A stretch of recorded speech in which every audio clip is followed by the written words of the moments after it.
The time my mouth got me into major trouble, aka the day I learned to shut up the hard way. Many years ago, I learned the hard way that any time I talk to a coworker, I need to pretend I'm talking to the top brass. The quote, "Never send an email you wouldn't want read out loud in a deposition," comes to mind.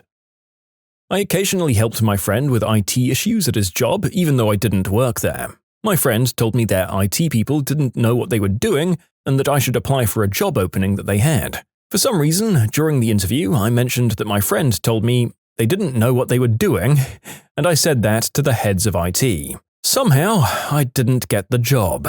In one of my first job interviews at Walmart, I got to the last interview, which was with the store manager. He asked me, "So why do you want to work for Walmart?" Me, being an inexperienced 17-year-old, said, "Because I need a job." He said, "That's it? No other reasons?" I'm like, "Well, yeah. Why do you work? Is it a hobby? No one works because they believe in the company. Everyone's got bills to pay, right?" The manager thanked me for my honesty, but my kind of attitude wasn't what they were looking for, apparently.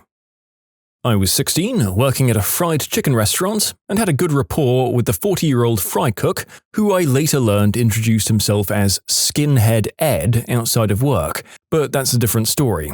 We had a corporate visit and he got flagged for not positioning chicken in a certain pattern in the fry racks. He was having a weirdly emotional response to the feedback, so I was trying to joke around with him and get the vibes back to normal, but he couldn't let go of this chicken situation. He was flipping through the fryer instruction flip chart, the one hanging above the fryers, over and over again. Finally, I was like, this man is spiraling, what's going on? So I walked back again and I showed him where the pattern was mentioned and pictured in the flip chart and jokingly said, "Well, damn, Ed, it's right here, can't you read?" I'd never seen a white man get read so fast. He screamed, "As a matter of fact, I frickin' can't," and stormed out the dumpster to smoke. I've never felt like a bigger piece of crap than I did on that day in that KFC fry pit. I followed him out and we smoothed it over. I helped him with phonics and reading for like a year before I left that job. He improved a bit and was grateful. We'd read in the dumpster area or on the tailgate of his truck. Super nice guy. I liked him a lot until the whole Skinhead Ed nickname surfaced when I ran into him a few years later in the wild. Ooh, that's one of those nicknames that's either just a very deep joke of some sort or an automatic red flag and nothing in between. This is the real-life version of the gang in Community meeting that really nice-seeming custodian who turns out to have been a blatant vanilla supremacist the entire time. When all of my medical information, all of my personal information, ended up being told to the whole village after I'd told it to my mum. She still claims she never told anyone, but my information is safe since she's on an information diet now. The first time I was handling a regulatory audit as the lead representative. We were doing well, and the inspector was ready to wrap it up. I was feeling a bit overconfident and mentioned something innovative we were doing that the inspector hadn't inquired about. That piqued the auditor's interest and extended the audit a half day. Everything was still great, but I would have rather been doing anything else than spending that extra time with the inspector. Lesson learned. Answer yes or no when possible, answer open-ended questions as concisely as possible, and never volunteer any information the auditor didn't ask for. I've learned this over the years. If an auditor asks for a specific list of columns on a report, then they are only getting those columns, even if I think additional info would help their review. Even things I know they'll question because of a lack of data, but I can answer that because I have the data they didn't ask for. Yeah, I now always tell my managers and auditors they can dig wherever they want for however long they want, as deep as they want. As allowed by federal regulations, of course. You just observe, guide, take notes, and reply honestly but concisely. Don't give them suggestions of where to dig. Don't lend them your expertise on how to dig. Don't encourage them to keep digging or try to discourage them from any further digging. They'll tell you when they're through digging, and you can accept that without any further comment. When I was just starting out professionally, I was deadly afraid to say no or talk back. Total people pleaser. Later I gained experience and learned to push back. I used to tell my boss I was finally confident enough to tell my boss to go F themselves, and as luck would have it, I had one that I got along with great. Apparently, I was overcompensating. I had an interaction where I asked someone for some mundane things and they panicked and escalated to a thread with 10 people, including 3 managers. I stood my ground and was technically right. My boss gave me a talking to later along the lines of, "Look, I want to promote you at some point. Walk the line between standing up for yourself and being a jerk." My sister-in-law was dying of ovarian cancer. She had already divorced my husband's brother at that point. I'd been friends with her and her cousin for years, even working for her cousin for a while. When she entered hospice care, I was talking to her aunt and cousin. This aunt has a fairly common name, but not so common you'd assume there'd be multiple family members of the same name. Something like Shannon. Anyway, I reached out to her aunt Shannon, who I thought was the aunt she had been dealing with for her end-of-life stuff. Nope, I reached the other Aunt Shannon. So when I sent a text that said, "I'm so sorry to hear about how sister-in-law is taking a turn. We're here for you guys," and she responded with, "What do you mean?" I ended up calling Aunt Shannon and talking it all through, sharing that I knew that sister-in-law was private about it all. I didn't mean to spill the beans. I felt awful.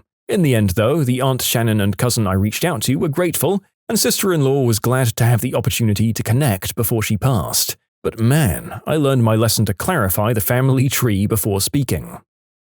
While walking in late, "Hey, that looks like the same cake and ice cream we had at the last office birthday party." It was literally the same cake and ice cream. That was just leftover stuff from yesterday. When I was in the military many years ago, a sergeant walks up to our platoon and says, "I need 3 bodies," and my dumb idiot self goes, "What for?" And he responds, "Well, I need 2 more bodies."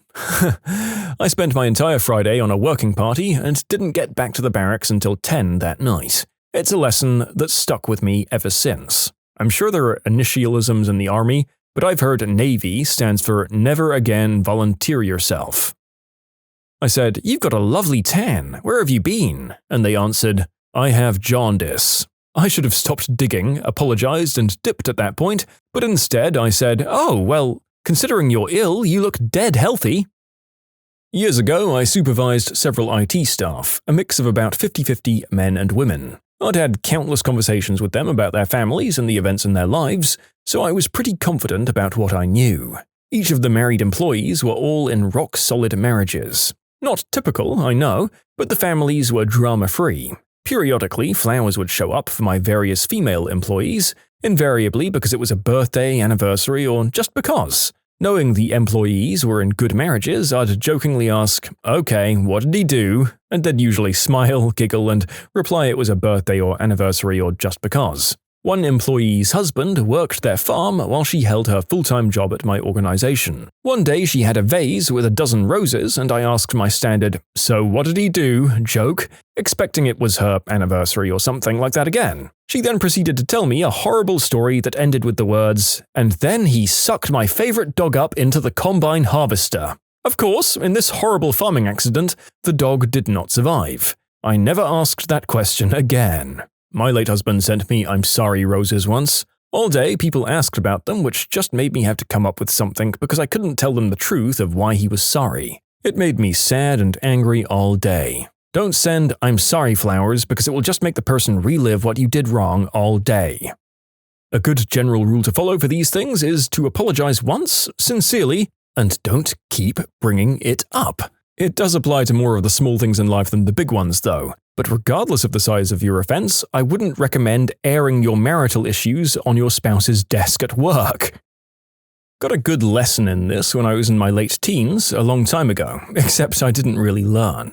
My dad's job involved entertaining government officials. My dad often took me to fairly boring official functions, and sometimes there were groups of teens around. So when some politician showed up with a girl around my age, I thought she was his daughter. I took her elbow and said, "Let's leave the saggy old men to their work dinner. The fun kiddie table is over here." Turns out she was his girlfriend. My dad turned pale and hissed at me, but later that night he said he actually wanted to applaud me. He gave me some extra spending money and said there was more where that came from if I kept blurting out that kind of thing, as long as I looked completely innocent about it. Monthly team meeting at work.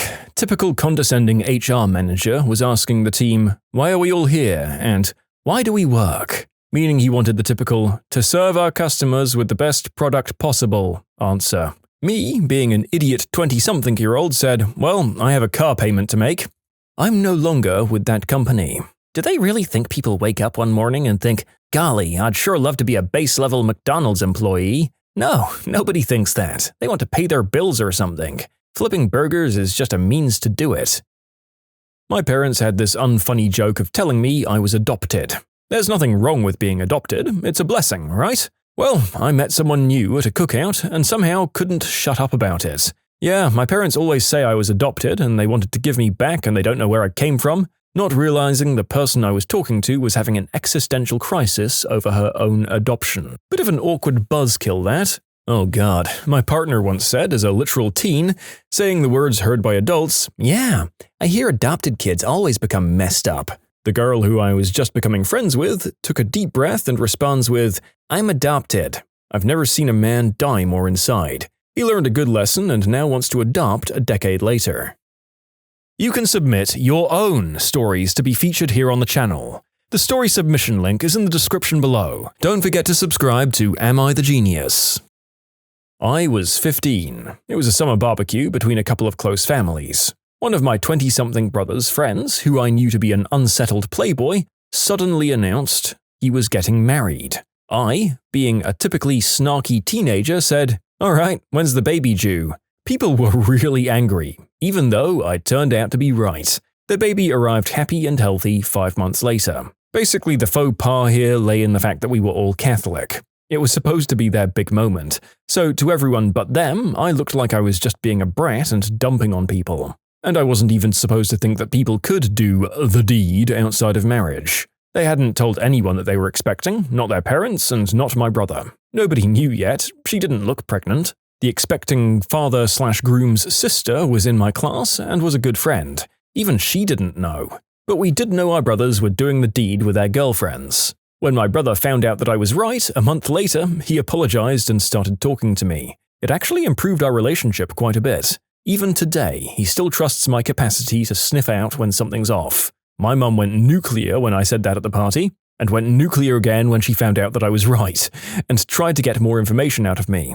But I was a teenage girl and I'd just been grounded, so I learned my lesson and kept my mouth shut. The wedding was a courthouse justice of the peace, just them and their parents. They're still technically married. They split not long after the kids started school and live in different parts of the country. The kid is grown up and doing well. Several years ago, myself, my friend, and her boyfriend all went to lunch together. They brought a friend along that I'd never met. Chatting at the table and whatnot, I shared the interesting fact that when cremated, your teeth explode under intense heat. Several minutes later, the friend I'd never met went to the restroom. That's when I found out that her sister had recently passed from preventable complications after a tonsillectomy and had been cremated. I learned to shut up with the random facts after that.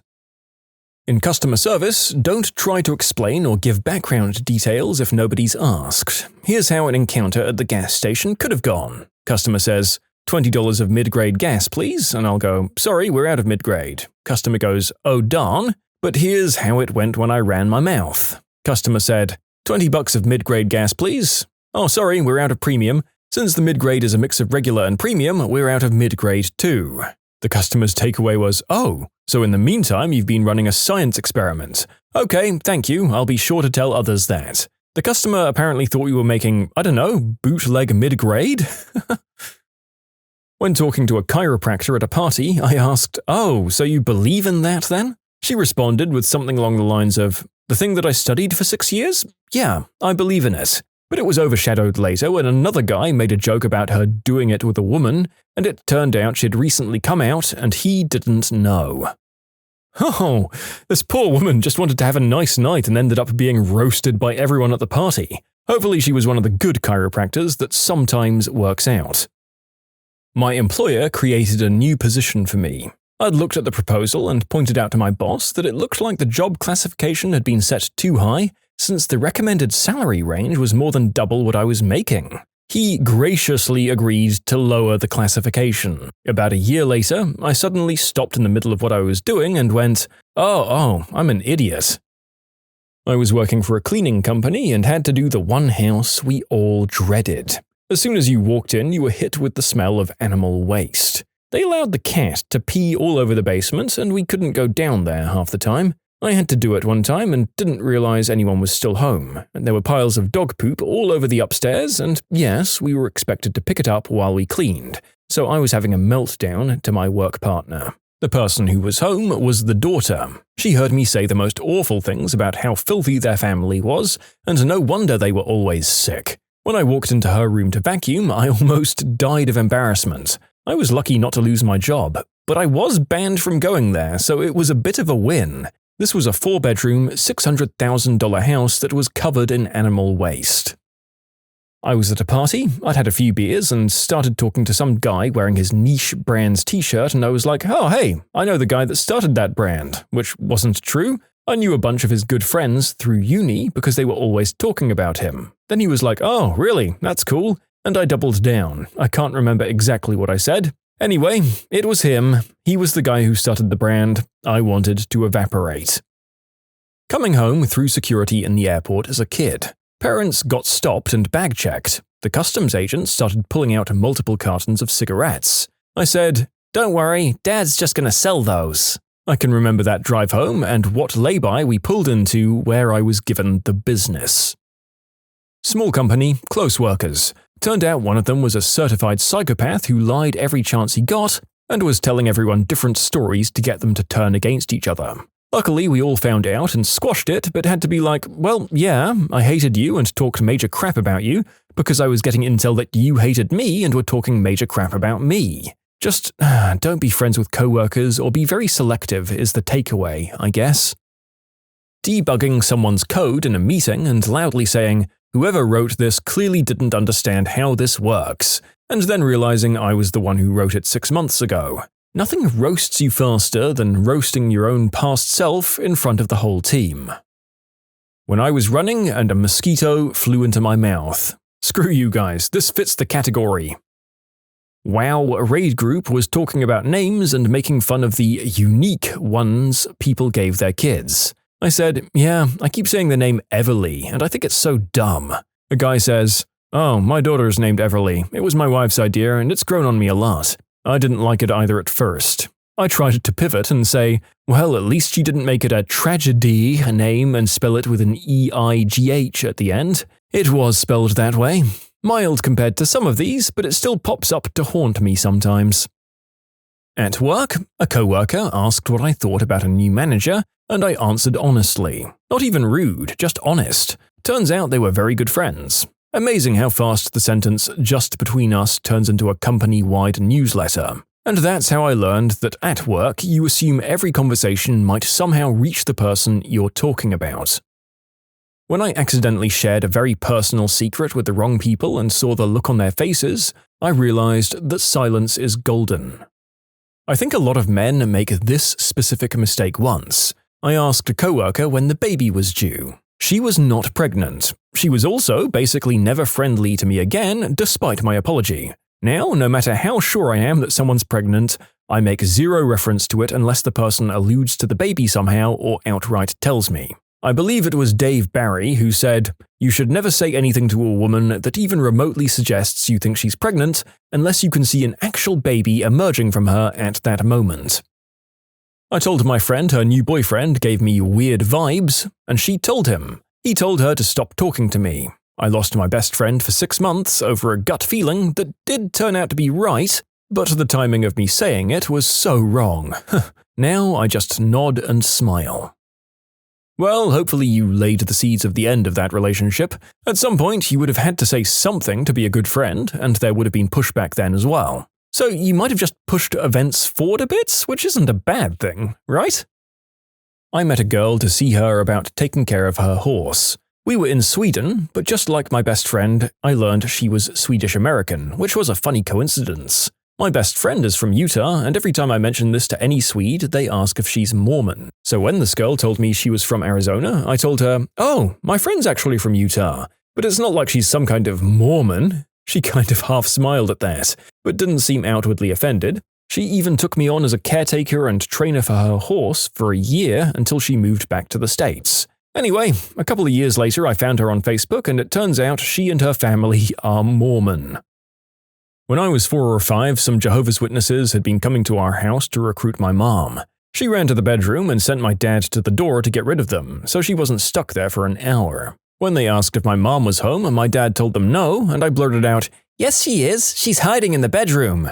I worked in a restaurant for some years, and I had this customer who was a Jehovah's Witness. She was always nice, but also the kind who tried to invite me to their church a lot, which is always crazy awkward and something in which I have no interest. Anyway, one time near the holidays, she came in with a friend. Making small talk, I asked, "So, are you all enjoying your day? Out doing any holiday shopping?" "Yeah," they answered back about how they don't do gifts, their religious beliefs is this, etc., etc. I felt kind of dumb because I knew that Jehovah's Witnesses don't do gifts. I just forgot while making small talk. Whoops. The plus side at least was that I was never invited to their church again. So, win? Moms of Reddit, what do you know about your child that you will never tell him or her? Have a daughter in college. Her first summer back home, I went to wash all her clothes she brought back. As a college girl, it was at least 4 loads. As I sorted her clothes before washing them, out tumbled 4 toys that go where the sun don't shine wrapped in a bag. They were huge. Like, huge. So I carefully wrapped them back up and slid them back into her things. I was/am a paternal figure to my orphaned younger siblings, and there is something I will never tell my sister. When she was going through a terrible period as an addict, late teens, she stole my mom's wallet and all of her credit cards/bank accounts had to be canceled and changed. Our mom was in bad health, but had a huge life insurance policy she had gotten almost 15 years prior, when she was healthier. When the accounts were canceled, she forgot to change the automatic payments for the insurance. It was declined and subsequently canceled. She couldn't get another policy anymore. She had too many health problems. My mom told me about this all in confidence. Less than 2 years later, our mom died. Everyone thought she had a life insurance policy to help us, but she didn't. She left absolutely nothing. I'm the only one who knows why. It would kill my sister to know that her addiction cost us several $100,000. The recovery from my mom's death was really bad. Siblings had to move in with me, etc. And the insurance money could have saved us a long period of financial and emotional struggle. My sister is an incredibly kind, loving, and loyal person. She was a teenager at the time and going through a horrible period in her life regarding untreated mental illness. She came out of it and is one of my favorite people in the world. This incident is the only thing she's done to hurt/screw anyone over. She was just young and hurting and naive. It'll never be worth telling her. She's been through enough. We all have. I will never have more resentment than love for my little sis. Knowing something like that could push your sister back into a bad place, but it couldn't have been easy to keep that a secret. Your mother would be proud of you. Thanks. My mom never told her when it happened because she didn't want to make her carry that guilt. My mom knew she wasn't going to be alive more than a few more years and that she wouldn't be able to get insurance again. She chose not to tell my sister. I followed her example. Bro, if I was in this situation, I don't think I would want to tell or be told. It just sounds devastating. When my kid was 3, he created a full suit of body armor out of maxi pads, and I have photographic evidence. I've answered this before,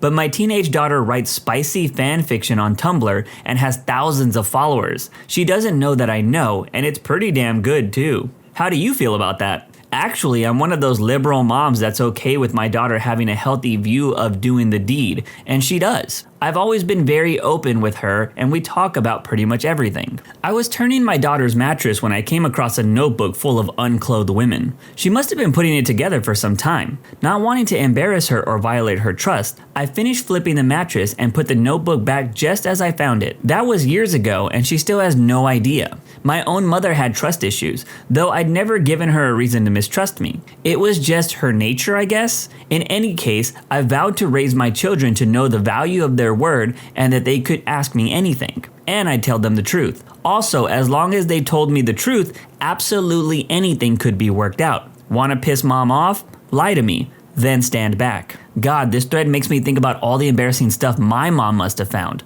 All these years, those pictures I had below my mattress and below my books on my bookshelf, I never thought about what would happen once I left home. When I was in high school, my mom got Victoria's Secret catalogs and I used to sneak them and keep them for, viewing pleasure. One time I got home from school or whatever and she had cleaned my room, which I had always hated, and they were all neatly stacked in the closet. That was embarrassing. That's nothing. I was still living at home about 2 years past fashionable and had a pocket pee in my room. I left it under the bed one night after I used it as intended and I forgot about it. My mom is a busybody clean freak and decided to clean my room.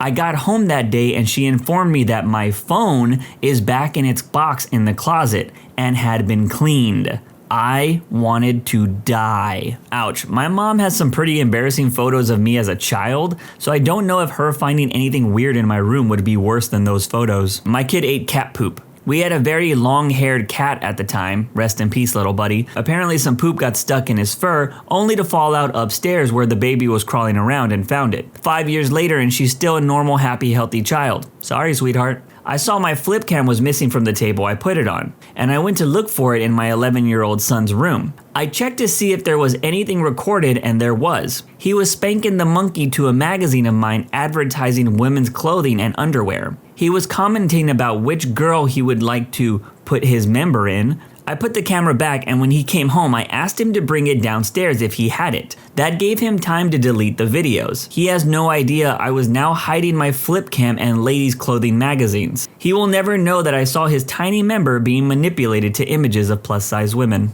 The only reason I taught my kids how to play poker was so that I could learn their tales when they were lying to me. It started out with them making stupid lies and expecting me to believe them. Yes, Mom, I brushed my teeth. Even though there's clearly still bits of food in between their braces and their toothbrush was bone dry. I figured that teaching them how to play poker would help them learn how to lie better, with the added benefit of learning their mannerisms when they lied in the first place. When my daughter was 3, she bonked my mom in the head with a toy, as 3-year-olds are prone to do. My mom had a blood clotting disease and got a blood clot in her head about a week later and eventually died from it. I'm not sure anyone but me has put 2 and 2 together, and I aim to keep it that way. My daughter had no idea what she was doing because she was 3. She would probably literally end herself if she found out about this, since she is a hair bipolar and gets to really dark places with too much bad news. My mom never seemed to put 2 and 2 together. She had the disease for 13 years and most people only live 6, so she felt very blessed. My wife would be devastated to know this, even though she knows. I don't think she connected both things. She probably doesn't remember my daughter bonking my mom on the head anymore. So I'll never tell them, and that's okay. I agree with the OP here.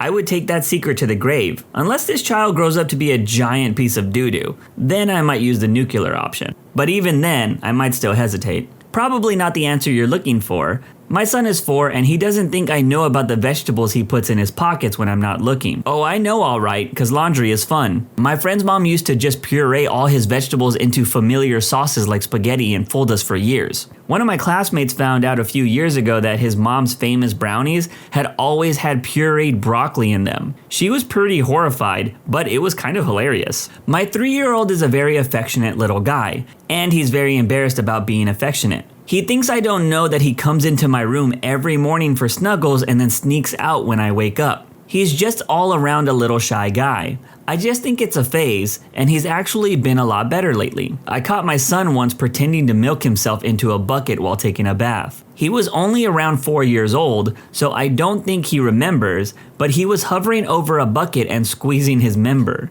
I asked him what he was doing, and he told me he was pretending it was an udder and he was trying to milk it. I said, "Okay, honey," and slowly closed the door. The end. I went for a walk once with my daughter when she was about a year old. It was a long paved cement path and it went through a little scenic park area. Lots of suburban nature and stuff. I had brought the stroller along, but she was getting a bit antsy, so I took her out and sat her on the handles, facing me, and I held onto her waist and basically used her butt and forearms to push the stroller.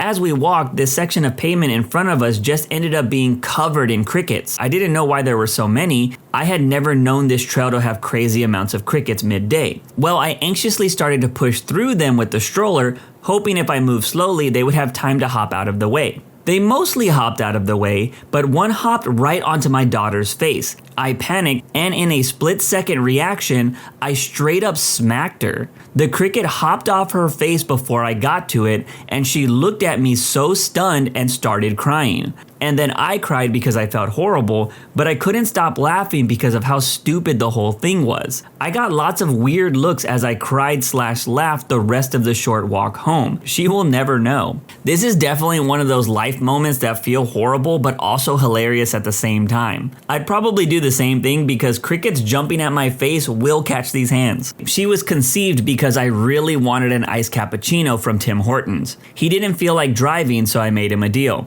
It actually ended up being pretty nice in a field under a clear night sky with many stars out. Stay-at-home dad here. I was hoping that I would never need to tell my kids that 2 out of 3 of them served jail time in utero. That kid is probably like, "Dad, I've been meaning to ask, why do I have this teardrop tattoo under my eye for as long as I can remember?" I'll never tell my son that I follow every freaking single comment he makes on Reddit and that I'm the one that gives him the golds. Poor kid will always think that he's such a funny person. Not my kid, but at a family party, my cousin who was about 3 or 4 at the time needed a piss. The party was a buffet, and when his dad took him to the toilet, he discovered that the kid had been secretly threading hula hoop crisps onto his pee-pee. Not sure how well that translates to non-UK people. At least he didn't catch him trying to play the ring toss game with other kids. I will never ever tell my daughter that when she was 1 week old, I accidentally threw her across a room onto a wooded floor. It was about 2 a.m., I was breastfeeding her in the living room and a huge spider crawled on my arm. The whole new baby / late at night thing made me stupid. So my reaction was to use the arm I was holding the baby with to get the spider off my other arm. My little girl went flying. It was horrible. She was fine though, completely unharmed, just kind of pissed off. No one tell her. My son's grandparents have custody of him in Australia. His mother and I were a one-time fling on a beach in North Carolina, along with another girl at the same time. She went to prison for trafficking large quantities of substances in Australia, which is a major offense over there. I think she's serving 25 to life or something. One day I was called by the Australian version of Child Services telling me that I needed to come pick up my son. I didn't even know I had a son until then. He was 7 at the time. Apparently, what had happened was she put my name down on his birth certificate and kept my contact info on a bookmark that hung from her rearview mirror. His grandparents came and got him. They tell him that his daddy is off fighting in the war, and I've only spoken with him twice. I've sent over my part of the paternity test a few times to see if he's actually mine or not, but his grandparents keep ignoring them. I think they're afraid that I will show up one day and take him away. He doesn't really know me, and it would be awkward for me to just take custody of a 12-year-old that doesn't even know if he is mine or not. I think he's going to be pissed if he finds out the truth. So I took a leather-bound journal and wrote all the things about me that I think he should know along with the real story about why I wasn't around. I've included several stories about me and my time in the army, my travels, and a lot of good advice covering many situations that he might find himself in, complete with glossary and index. I wrapped up this journal along with my own dog-eared copy of the Ranger Handbook,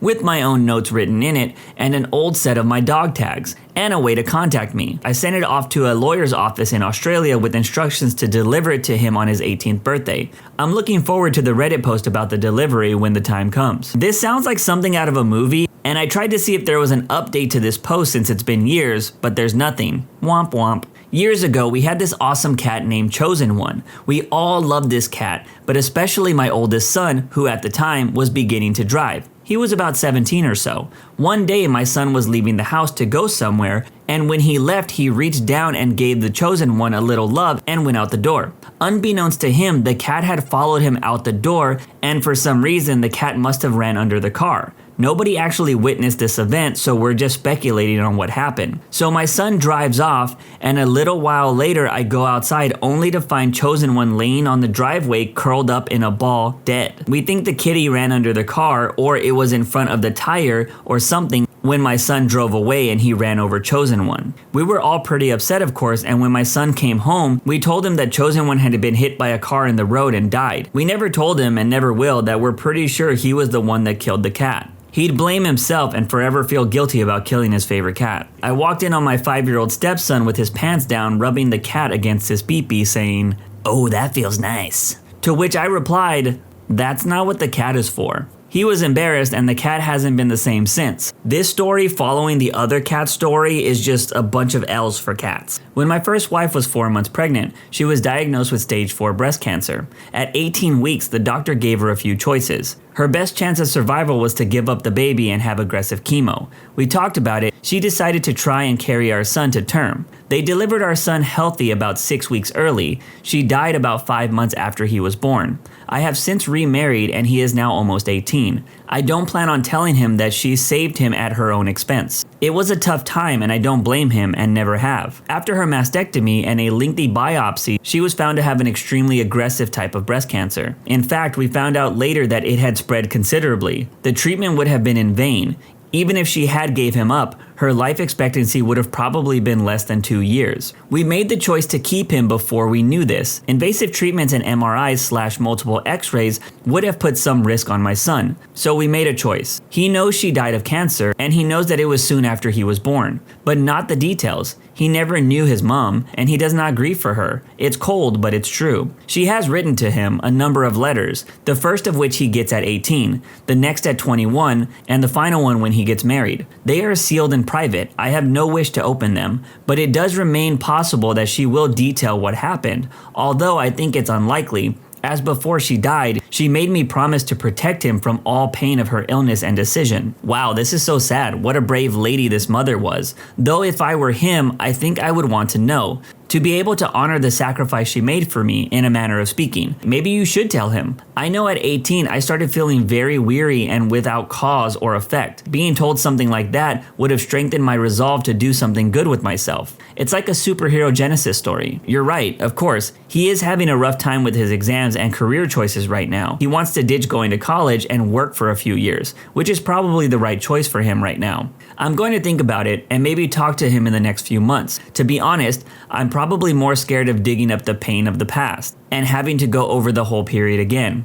I've not really thought about it for several years until I opened Reddit this morning. Wow, this was a tough story to read, but that mother made the ultimate sacrifice for their kid. I think I would want to know that if I was the child. That I found a treasure hunt that he created as a surprise for his girlfriend on their anniversary. One of the clues was that she should go to the place where he first hooked up with her bum. I should add that they were both adults when they first met, so whatever they do in their private lives is their own business. But I can never unsee that note. Damn, that is the old school version of sending your mom a text that was meant for your girlfriend. Dad here.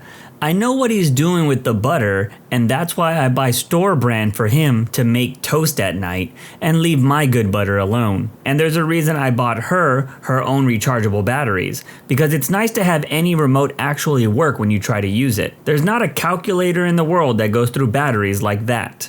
Is it really more likely that he uses butter for pleasure? Because nighttime toast is awesome. I do wonder if parents read into things sometimes. I remember my mom and my two aunts talking about kids when I was about 10, and my mom mentioned something about long showers that I used to take. They all kind of laughed, and one of my aunts told me that it was natural. I just remember being uncomfortably in the spotlight for reasons I didn't understand. I was about 20 when I recalled that and realized what the hell they were talking about. I had no clue when I was 10 and honestly just loved being in the shower. Dude, same. My parents were careful not to really mention it. I love taking long hot showers and just standing there getting lost in my own thoughts. But the whole time I knew they thought I was spanking the monkey. I maybe did that once in the shower. It was weird. I just didn't get the appeal. I'm 25 now. Should I call them? I also realized this activity was my first foray into sensory deprivation and meditation. Dude, this is funny because I also like to take long showers and just get lost in thought. So now I'm curious if anyone thought that about me. Not a mom here. When I was 5, my aunt walked into the room while I had a nozzle of a bicycle pump on the tip of my pee-pee. I was trying to pump air inside me to see if I would swell up like a balloon. I didn't know this until my mom told me about it a few years ago when we were having a chat about funny things that happened in the past. Luckily, we don't live close to a bridge because I seriously thought about jumping. How could she think that that would be funny to me? I was mortified. Hey, anything to make it look bigger, am I right?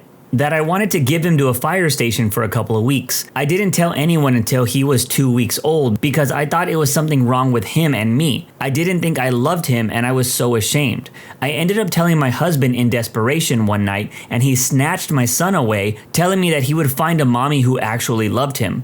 Neither of us knew it was severe postpartum depression. I thought I was incapable of that love and my husband thought I was a monster. I'm still battling the postpartum depression and anxiety a year later, but even now I can't believe how much I love him. I love him so much it hurts. I'll never tell my son about that horrible night, but I will tell him that depression and anxiety are never ever shameful. I think this is a smart message to tell children because depression and anxiety are serious things, but man, I question the husband here who didn't seem to try and help his wife. He just called her a monster. It's about my sister, but when she was a baby, my mom tried to give her away because she didn't want her. My dad found out and got her back from the woman. She is 21 and still doesn't know. My mom was suffering from postpartum depression, as told by the Redditors, and now she is good and she loves her more than anything. And we three have decided to keep it as a secret from her until we die. I find it crazy that you can just give a person away and that there are people out there that are willing to take a person that is being given away. Like, at least do it legally. He was conceived after we got lost trying to find a Halloween party at a friend's new place. We ended up going home, but as I was already in a French maid costume, it made perfect sense to get sloshed and forget the birth control. I don't imagine we will tell him that he was conceived in a French maid costume. Actually, who am I kidding? We will totally bust this story out for the future spouse. Went to use the bathroom and I left my 8-month-old on the rug. I found her in the walk-in closet gnawing on my fun stick. Did I learn my lesson? Nope. 4 years later, last week, she found it in my underwear drawer and promptly asked me why I have a dog bone. I've since said thrown fun stick in the trash. People whose work brings them into other people's homes. What stuff have you seen? I once delivered pizza to a falcon tamer whose falcon was just chilling with him on the porch. That was exciting. As most of these stories will feature tales of hoarding, I'll give you a story with a bit of a twist. I'm a plumber by trade, and although most of my work is with processing plants and factories, occasionally our boss will do a favor for a project manager or other high-level contact. We were asked to go and install a RO system. It's a type of water purification system at someone's country home. Most people have no need for water that pure. A filtration system and UV treatment is way more than enough, but if the client wants to pay for it, then he gets what he wants. So me and my coworker drive to this guy's house in the middle of nowhere. It's a pretty standard-looking house and nothing out of the ordinary. We go inside, and he brings us down to the basement to this big steel door and a set of steps leading further down. This guy had excavated and over the last few years built an underground bunker. Think of the place in 10 Cloverfield Lane, but this was way better built. It was still rather Spartan, as there was no furniture yet, but this place was massive, possibly about 5,000 square foot of living space. There was an air filtration system that would bring fresh air in and pump it out to several spots on his property, a series of buried reservoirs to hold fresh water pumped from his well after it went through his newly installed RO. He had power from a mix of the grid and a small solar plant on the roof of his house, and another in a field away from the house, as well as a backup generator. There were shelves in the walls with lights installed for growing small crops, even one room that he said will be dedicated to raising a couple of chickens. This man was geared up to survive the end of the world, and had spent a ton of money to do so. I've seen a lot of preppers before, but this was a very different level of prep. I work as a technician in a pharmacy, and sometimes I'll offer to do deliveries at the end of the day if they're not too far and they missed our regular delivery guy. This one lady, who was very hard of hearing, was starting on a weekly pill organizer that we'd prepare for her, so she invited me in so I could explain it to her. Immediately, I saw 2 cats, who ran off very quickly and smelled a very strong odor of cat poop. I assumed there was a box in the other room that she wouldn't remember to clean and that she couldn't smell it. And when we sat down, I realized there were large carpenter ants everywhere, on the table, on the walls, on the ceiling, on the carpet, etc. She didn't even seem to notice them. There are worse stories for sure, but I'd been serving this lady for 5 years at the store and would have never suspected such a thing. I was so thankful for the fresh air I was breathing in when I left. As a guy who's personally afraid of bugs, I would have freaked out. I would have booked it out the door as soon as I saw all those ants. I'm in and out of thousands of houses every year, so I've seen a lot. One of the strangest was finding hidden cameras. The people were moving in that day, so not theirs, set up in the attic and pointing into bedrooms and bathrooms. Also in the same attic, it was a big one, was a completely furnished hidden room that was only accessible from the attic. Needless to say, the homeowners were pretty freaked out. I've mentioned these people before. I was building an addition to an existing house. The owners were a weird pair, husband and wife. The husband looked like Gollum and the wife looked like Hagrid. They were both very slow mentally and they smelled terrible, like they bathed in pure ammonia. Even the new addition started to smell. The more we sealed it up, the more it stank, and we hadn't even opened them up to each other yet. At the time, I wasn't anybody important on the crew, so I never had any occasion to enter the house itself, until one fateful morning when I was there early. The power to the exterior outlets had been cut, and the electrician hadn't installed the new ones yet, so I decided to run an extension cord from inside the house. I opened the back door intended to become a hallway entrance, and the smell nearly knocked me over. It was like the ammonia smell that clung to them, but ramped to 100 times. Breathing shallowly through my mouth, I ventured into the dimly lit interior. The living room, or at least I think it was a living room, was a literal maze of containers, cages, 18 inches tall and a couple feet square, all stacked one on top of the other. As my eyes adjusted, I thought they were filled with rabbits. The ones by the door were stacked such that I could see over them. Elsewhere and against the walls, they were stacked to the ceiling. each and every one of them with an occupant. I stepped closer. Not rabbits. Cats. Hundreds of cats. Each cage containing at least one, some 2 or 3, each stacked 4 or 5 high, nothing under them, each one urinating and defecating on the cage below. I got the heck out of there. I really hope those cats are okay. Worked as an apprentice to a private contractor for a year before going back to school. The worst was when we were working in a woman's home, getting it ready to be sold. We were painting her son's room, and we had to move the furniture to the middle of the room to cover it up with a tarp to avoid messes. As we moved the bed, we found the kid's heroin stash, complete with dirty needles in an open cardboard box. Kid was about 16. We didn't say anything to anyone, just slid the box under the moved bed and went to work. We were pretty glad to be out of that place ASAP, though. Along with the kid, his single mother definitely seemed to be tweaking at points, and looking back on it, I suspect she was an addict as well. On the other hand, the best job we had was a 6-month job that started as a front entryway reno for a woman who had recently lost her husband. When we started, she kept to herself and spent most of the days in her room. She had some medical issues that prevented her from working, and was clearly very depressed. The entryway renovation became a living room, and then kitchen, and then basement, and eventually a whole home renovation inside and out. The woman kept finding new things she wanted done. In the process of all this, she started to heal, and by the end of the job, she was always out in the living room or kitchen, chatting away with us and feeding us and taking care of us. The last day of work was only a 2-hour cleanup, after which she took us out to lunch to thank us for the renovation and, more importantly, helping her overcome the depression that she was dealing with. I love that lady. And I love her too. I'm so glad that story had a good ending. I used to work on foreclosed homes as an inspector of sorts. I remember we went to one foreclosed house where all the windows were painted black. Inside were these massive wooden stands with the fluorescent lights and nothing else. I don't even think any of the appliances were left. The thing that gets me to this day, though, about this house was that the people growing weed there thought painting the windows black would be a good idea, because that's not suspicious at all. I'm in nursing/mental health. Some of the more memorable things I saw were during my student placements many years ago. For instance, one older guy I visited was a bit odd. As he was talking, I was scanning the room and see these framed photos of him from decades ago. He was in full blackface in them. Why he proudly displayed these photos, I don't know. Also, as a student, I encountered what I believe was a case of spousal Munchausen by proxy. The client was bedbound and had been for decades following a vehicle accident. She was skin and bones, couldn't communicate, and had some type of fungal infection covering her skin. The husband watched her like a hawk and didn't leave the nurse and I alone for a moment. Very controlling, yet played up the carer role. It just didn't seem genuine, and I suspect he was getting secondary gains from the years of sympathy in his role, hence my belief it was a case of MBP. There was also some other guy living in the house who just stood around and watched us like a creep. When we got in the car after the visit, both the nurse and I agreed it was extremely disturbing. Nowadays I'm in psych, and the things I see don't faze me. Carpet installer for 30 years. The list is endless. Some highlights. Full-on woohoo dungeon in the basement. NYC male prostitute with custom wallpaper. Silver drawings of gay woohoo on black background. Did several buildings for a developer. Later saw him on the front page of the paper getting arrested for kidnapping/extortion. He was Russian mafia. Have showed up to find piles, not one pile, piles of dog crap all over the house. A secret computer lab in a bazillion-dollar home behind a bookcase, down a long concrete hallway, and a giant steel door. Sounds like he's Batman. Had the power company running an underground line outside the home I was working in. They hit the water main for the entire area. Guy had a water spout in his front yard like Old Faithful, only it didn't stop until they dug up his entire yard and the water had destroyed the entire bottom of his house. He was at work, had no idea it was happening. I could go on.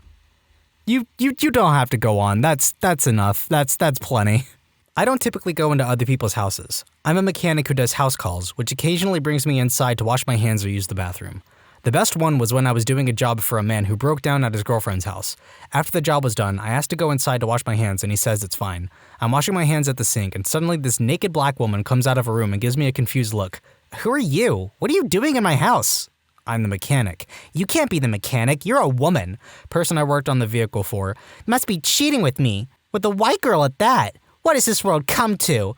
Well, to be fair, I'm not white, I'm mixed, and I assure you I am indeed the mechanic. No, women cannot be mechanics, and I don't care what you are. So the strangest thing I've ever seen on a house call was an overly paranoid, mildly sexist, naked black woman. I tried to calm her down, but it didn't work.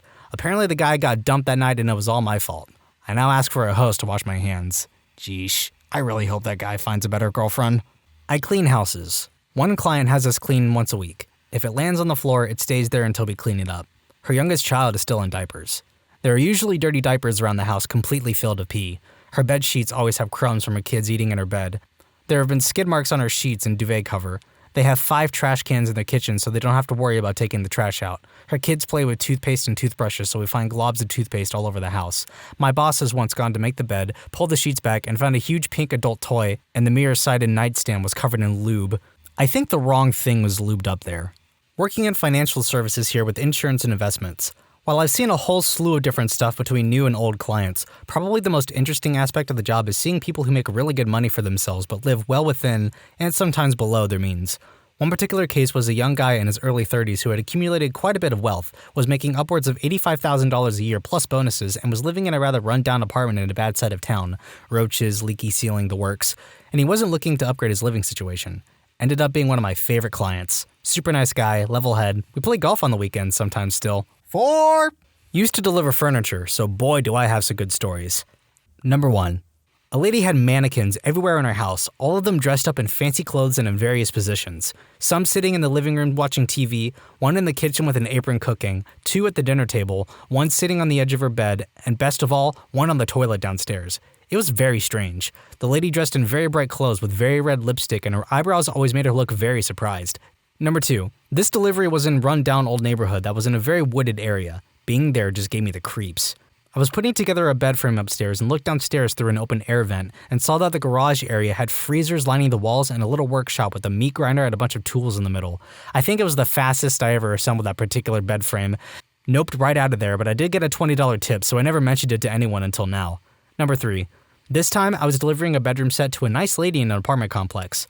Walked into her apartment, and there was no furniture anywhere except a mattress on a simple bed frame in her bedroom with a TV in front of it, and a mirror on the ground in her living room with a laptop and webcam on a chair. When taking her old mattress out, she had several adult toys under her bed, all of them over 10 inches long and girthy.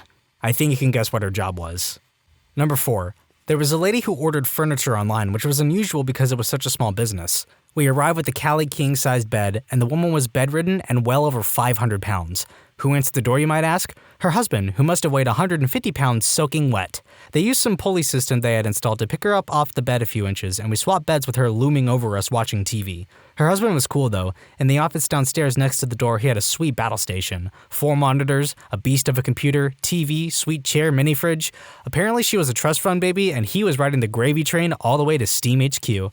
Number 5. Delivered furniture to a nice gentleman one week, and he had pictures of him and his family everywhere. 3 weeks later, we deliver again, and I noticed in all of the pictures, the wife's face was cut out, but the pictures were put back on the walls. Guess that explains the lazy boy. Number 6. Last one.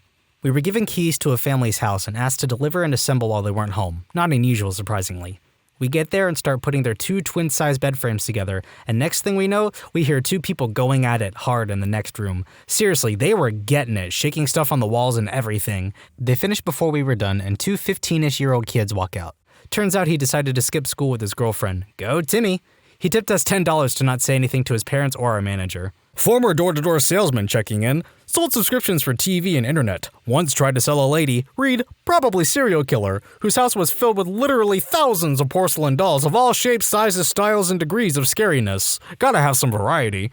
She had everything from pristine dolls that looked like they'd never been touched to Annabelle-tier filthy monstrosities that honest to God looked straight out of a horror movie, and these dolls were everywhere. Also, her floors and what I could see of the walls were painted red. Super creepy. 10 out of 10. Would almost get murder again. I think the only thing missing from that was a spectacular la la la la la la in the background.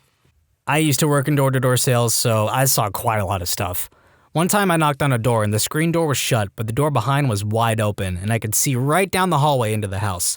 This guy, who I can only assume was waiting for someone else, literally jumped around the corner at the end of the hallway, bollock naked, locked eyes with me and screamed and hid around the corner again. He very awkwardly asked why I was there and I explained, in between fits of laughter, and said I'd leave him to it and hope he had a great day. Another time, a guy opened the door at 11:30 a.m. holding a bottle of Jack Daniels that he was drinking from and invited me in. He had 3 teeth and no shirt on. I politely declined. Back in the early 90s, I spent 2 summers from college working at a little mom-and-pop appliance and electronics store. I helped with the deliveries. Plenty of experiences very similar to what has been posted here. Hoarders, filthy homes, too many pet smells, etc. Most memorable, though, was when we delivered a huge projection TV, remember those? To this guy's finished basement. This dude's basement was straight out of the 70s in every way. On the table in front of the big sectional couch was a freaking mountain of weed. I guess he and his old lady were in the process of packaging it up for sales. You'd think he'd have it cleaned up a bit before we got there. We called to let them know we were on the way. Both myself and my partner were really hoping to be tipped with a couple of buds once we had the TV set up. Nope. C'est la vie. Another memorable delivery was a whole truckload of appliances to Tony Soprano's house, or at least it might as well have been. Once all the appliances are set up and it's time for us to settle up the bill, the guy takes us into his home office, pulls a painting off the wall revealing a safe behind it, opens the safe, which is jam-packed with cash. You honestly could fit more cash into the thing. He starts peeling off hundreds from a stack and throws me and the other guys a couple hundred for a tip. Biggest tip by a long shot. I think the thing that surprised me the most when I started my job was the amount of clutter in so many homes. Rich, poor, young, or old. Hoarding, clutter, and pet smells are prevalent everywhere. The worst I've seen is an older man living in a one-room efficiency-style home. Takeout containers molded to the floor inches thick, soda and whiskey bottles 2 feet deep in the middle of the room. The toilet had obviously never been cleaned and was completely stained brown inside and out with feces and urine. The floor around it was the same from an old drunk who didn't care where anything landed. The smell was obviously really bad, and I was just glad that it was winter when I went in there. He apologized for living, quote, like a bachelor. On my first call at this one client, he answered the door in an open bathroom, under which he was naked. He and I stared at each other for a long moment in pretty mutual shock before he finally tied the bathrobe closed, mumbled something, and ran away, to get clothes as it turned out. He came back, he apologized, I fixed the client's very expensive computer and left. I brought this incident up to my boss, who said, very offhandedly, that this gentleman did that often. It was apparently his way of hazing new techs, and he was only shocked because they had sent a female technician. On the upside, the embarrassment seemed to break him of the habit, since I never heard of him doing it again. Why my boss didn't warn me, I have no idea. Silver lining, at least the hazing stops. I work as an insulator who does work for low-income houses. So I showed up to this house. First thing I noticed is about 30 lawn chairs with stuffed animals sitting in them with their own tools. Old rusty tools. And these stuffed animals weren't in the best condition. So when I finally get up to his door, I knock. He opens up, starts drooling like crazy, obviously heavily medicated. It took a little while to explain why I was there. When I finally did, I started drilling holes around the house and boom, got to the garage. There were about 300 stuffed animals hung with string nooses in their missing arms and eyes and all sorts of stuff. Needless to say, I got out of there as fast as I could. Alright, strap in for this one. This one's scary. The kids were playing Minecraft Pocket Edition on their TV, back when they didn't have all the good updates that made it more like the PC version. Creative mode didn't have very many usable items. It was horrifying. I was a licensed pet sitter. As a disclaimer, I loved my job for the most part, and the clients were great to me, but I had some interesting experiences. I worked for a lady who had no less than 24 cats. It was a one-story house with a giant outdoor fenced-in cat area attached to the house, and an outdoor cat house, which was basically a closed-in shed surrounded by a metal fence with cat houses and food. All cats were indoor or cat house cats, besides one who was fed outside in a bush. I was not to let any of the cats out of the house or the outdoor cat shed. Her house gave me the absolute chills because it was basically just a kitchen, a laundry room, and 2 nearly empty rooms with a torn-up rug and a glass door. Cats creeping in on you from every corner of the house. She fed them all canned cat food, fancy feast, all 24 of them, with cardboard plates left in random places around the house. Her cupboards were full of canned cat food from top to bottom. She had one outdoor cat that she just fed outside. It sat on my rug and stared at me during the meeting with the owner. He was kind of cute, though.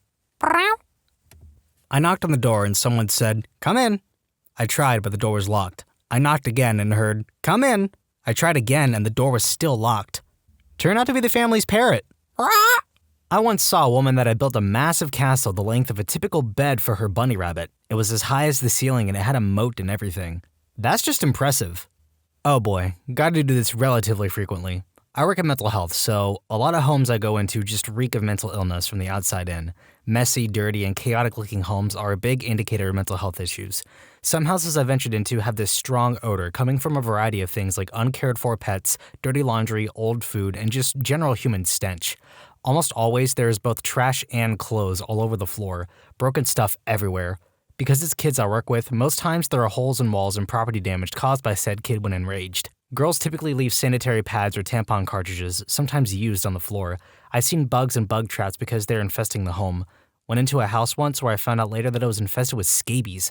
Obviously, I was super paranoid about getting them for days. One girl's stairs had nail polish staining her stairs because she threw open bottles down in a rage. Typically, there is also at least one cat, usually more. These cats don't use the litter box, or if they do, it hasn't been cleaned in so long that it's just plain disgusting. So that means the cats would just pee on the piles of clothes lying on the floor. Lots of times, the kids living there will actually put on the clothes, shoes, and socks that have previously been soiled by animals. Usually the animals are in poor health. It's really quite sad. On the outside, it's easy to tell if the house inside will be in disarray. Unkept lawns, garden overgrowth, Christmas decorations still up in June, animal poop not cleaned up. That's all I can think of for now. I've gotten home on many occasions after work and gotten directly into the shower. I think the takeaway here is keep your house clean and your mental health will be better for it. I'm a probation officer, so I have to inspect people's homes and sometimes search them. First off, countless adult toys, vibrators, butt plugs, porn, which apparently still comes in magazines? Savages. Drugs. Lots of drugs. More cash than I've ever seen in my life. Earlier this week, I pulled a shoebox out from under a bed and it was completely full of stacks of cash. Lots of homes in the more poor areas have major roach infestations, which is pretty gross. Some of the circumstances that people live in make me understand why they would want to commit crimes to make money, not that that makes it okay. Two of the worst and strangest things that come to mind. Number 1, a fishing bucket with a cast net inside of it, filled with water. I accidentally stuck my hand in the water when I grabbed the net, as you couldn't see the water. I found out later that the reason a bucket of water was in his room was because of his water-based eggplant pump. Number 2, pictures of a girl covered in blood in sexy poses. Turns out they were really into periods, and she covered herself in the blood while they were having fun and took pictures. Kind of bizarre to see until realizing where the blood came from. About a decade ago, I was working a side job cleaning chimneys. Part of the job was vacuuming out the soot once we freed up the flue. I was led into the basement by an elderly woman, and there was an entire bedroom set down there covered in plastic. It was her son's, she told me. It's waiting for him when he gets back from the war. Given the amount of dust on the plastic, coupled by her age, I think she meant Vietnam. She kept trying to give me beef stew. I said we were busy, but if she can spare any to go, I'd appreciate it. I didn't eat it, but felt like I had to take it after that. I work in pest control and once went to treat a guy's house for termites. Middle-aged Italian man and his wife's body stuffed or preserved with some crazy stuff like taxidermy just in the house. She was in a bedroom closet. It wasn't her original skin, obviously, but her skeleton with wax over it to make it look like a Madame Tussauds thing or something. Yes, he could have been kidding, but he seemed dead serious. He wasn't all there, and the figure looked like the woman in pictures all around the house, so we don't treat his place anymore. Who is someone that we praise but was actually a horrible person? Chris Gardner, the man who Will Smith played in The Pursuit of Happiness, is considered to be an amazing success story, an inspiration, and a great father. He actually cheated on his wife with a dental student and got her pregnant.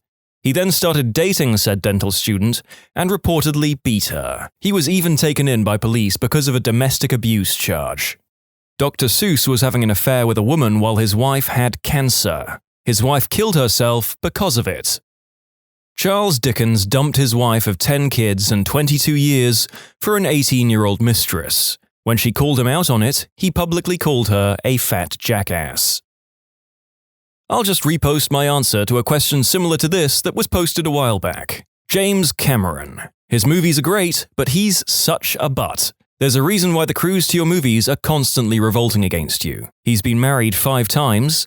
His marriage to Linda Hamilton ended after just 8 months because he was caught cheating with Susie Amis, who played Rose's granddaughter in the Titanic. He called agnosticism cowardly atheism. Orson Scott Card described him as selfish and cruel while working on the novelization to The Abyss. After working with Cameron on Titanic, Kate Winslet decided she would not work with him again unless she's earned a lot of money. She said that Cameron is a nightmare to work with. Studios have come to fear his habit of straying way over schedule and over budget. He is notorious on set for his uncompromising and dictatorial manner, as well as his flaming temper. Sam Worthington said Cameron would use a nail gun to nail the crew's cell phones to a wall in retaliation for unwanted ringing during production of Avatar. The first editor of The Terminator got fed up with Cameron and refused to edit the movie to Cameron's specifications. He did it so he could get fired. The crew that worked on Aliens walked off set. The entire crew. They eventually came back after a lengthy negotiation and an apology from Cameron for his conduct. Composer James Horner refused to work with him for 10 years after doing the score to Aliens. Ed Harris and Mary Elizabeth Mastrantonio still refuse to talk about their experience working with him on The Abyss. Some few things that are known is that Cameron ordered the actors to go to the bathroom in their diving suits to save time between takes, and every actor in the movie had major breakdowns at some point during the production of the movie. One of the few things that Harris has said is that he was driving home one day while shooting and spontaneously started crying, and he had to pull to the side of the road until he stopped. Mastrantonio has just said it was a horrible experience. The cast had to relieve their anger by completely destroying their dressing rooms, tossing couches and ripping the walls apart. Cameron has admitted that the only reason why he made the Titanic was to get the studio to finance his dive to the actual ship. He went to the studio, opened a book of Titanic paintings and said, "This ship, Romeo and Juliet." They greenlit the movie on the spot. His reputation is legendary in the business. During the 70th Golden Globe Awards, Amy Poehler joked about the controversy around the depiction of the torture in Zero Dark 30, a film co-produced and directed by Cameron's second wife, Kathryn Bigelow. Poehler said, "When it comes to torture, I trust the lady who spent 3 years married to James Cameron." Wow, I knew that Cameron and the film crew of Aliens didn't get along, but I didn't realize he was the directing equivalent of Edward Norton. Steve Harvey. He was married 3 times and cheated. All 3 times. As a result, he was divorced 3 times. Still writes books on relationships, not to mention his views/lack of understanding of evolution. Abe Lincoln got the nickname Honest Abe because of impartial judgment during cockfights. Okay, so I desperately wanted this to be true, but I've done some research, and this anecdote appears to be one of a number of many small events that might possibly have contributed to the name Honest Abe. Not a single person, but the Kennedy family, especially Ted Kennedy, who had an affair with his secretary, got into a car accident with her while DUI, and then left her to die. He also got expelled from Harvard for academic dishonesty several years before that. I believe that when Ted had the accident that killed the girl, he called his political advisor before calling an ambulance. His old man was a Nazism apologist as well, chose to seek appeasement with the Führer, even though he knew that Jews were being massacred and most of Europe was being flattened. Also refused to allow the US Congress to give aid to the UK to fight Germany, and was later involved in helping fund the IRA. I believe when Ted had the accident that killed the girl, he called his political advisor before calling an ambulance. By current standards, pretty much everyone who lived on the planet before about 1800. Michael Jordan was a bit of an a-hole. Can't knock his game, but you can find a lot of bad stuff about him with a simple Google search if you're interested. A bit? That's an understatement. I've never read a single account of a story that portrays Michael Jordan as a decent person or even just a person who isn't a jerk. Jordan is notorious for being a huge D-bag. Andrew Jackson. From the spoils system to the Trail of Tears, thanks again, Mr. Jackson. Let us honor your achievements by placing you on our $20 bill. Well, the guy hated paper money, so putting him on the $20 bill is a big FU to him. I have one of his violins. It's weird, considering I'm 1/4 Cherokee. My biggest problem with Thomas Edison was the blatant lies he would spread in order to retain a financial monopoly on power generation. He would travel and run demonstrations of why alternating current is dangerous by electrocuting an animal with something like 5,000 volts, claiming that it was 1/4 of the voltage intended to be used to transmit power, in order to scare people into accepting direct current as the only safe form of electrical transmission. Equivalent DC voltage would have been much more destructive, but he always withheld that information. Horrible is a strong word, but any of the Scientology celebrities, I'd have to say. I'm always surprised by who is a part of it. Woody Allen. To this day, my husband refuses to believe that he is scummy. Oh, come on! What kind of scummy man would marry his daughter? Flipping Oprah. Oprah is the only reason people ever even started to pay attention to this entire Jenny McCarthy autism vaccines bullpoop. She is the only reason people trust Dr. Phil to give advice. Spoiler alert, he should not be counseling people, and she's the reason my grandma says stuff like, "But Dr. Oz said that if I eat a lot of green coffee and rub acai beans on my face, I'll look 40. Still love you though, Grandma. Oprah has caused a lot of bullpoop. F Oprah. I hate the hip, quirky reputation Bill Murray has managed to get over the past few years. I used to work at a place where he was occasionally a customer. He's kind of a dismissive jerk. He can be exceptionally rude to the people around him. I understand that celebrities want to be left alone in public like everyone else, but he was often unpleasant with the staff, and nobody there acted like a gawky fan with famous people. We had other famous customers, some much more notable and important than him, and we knew not to make celebrities uncomfortable. Stephen Colbert, David Cross, Joe Biden, all lovely and gracious. Bill Murray is just a complete member for the sake of being one. Jimmy Savile. Over here in the UK, he had his own TV show and was a celebrity, until after he died it was revealed that he was fixing more than the children's wishes. I guess it's past tense, being praised, but yeah. Richard Dawkins is simply immature, his charity was stolen from, and he is simply rude. The only reason he is relevant in the mainstream is because he wrote an edgy book. If it wasn't for that, he would have been just another scientist in another lab, written about only in specific journals. Dawkins is brilliant within his field. The man knows a lot about evolution, but he's a condescending, judgmental a-hole when it comes to other folks' faith. I'm an atheist myself, but I can't stand the way Dawkins talks about religious people, and there have been a fair number of allegations of sexism against him as well. The atheist community could do so much better than Dawkins. I can't stand Dawkins. He's so gosh darn smug. If you're going to be a smug anti-theist, at least be a hilarious alcoholic bohemian like Christopher Hitchens. I'm inclined to agree with the people commenting on this. Dawkins may be smart, but they really need to run his commentary through a spin doctor first. I wouldn't say horrible, but Nelson Mandela is given a free ride on a lot of things. I'm going from memory here and on mobile, so I'm sure someone will correct any errors. For starters, he promised South Africa the Freedom Charter, essentially a 1945 UK-style welfare state, whilst simultaneously selling much of the country's industry off to foreign companies. He had written a lot in Robben Island about how the only way South Africa could go forward was by nationalising industry. He essentially promised a welfare state he knew he couldn't provide, and doomed the poorest of the nation. John Pilgar's Freedom Next Time is a fantastic book about this. He argues that in part thanks to Mandela's actions, South Africa became an economic apartheid, which was just as bad for the people in townships than actual apartheid. He also supported Mbeki's assertions that HIV didn't cause AIDS, and that anti-retroviral drugs were a Western conspiracy. The thing is, weighed against the good he did in South Africa, and how much he helped that country heal, perhaps it isn't that significant.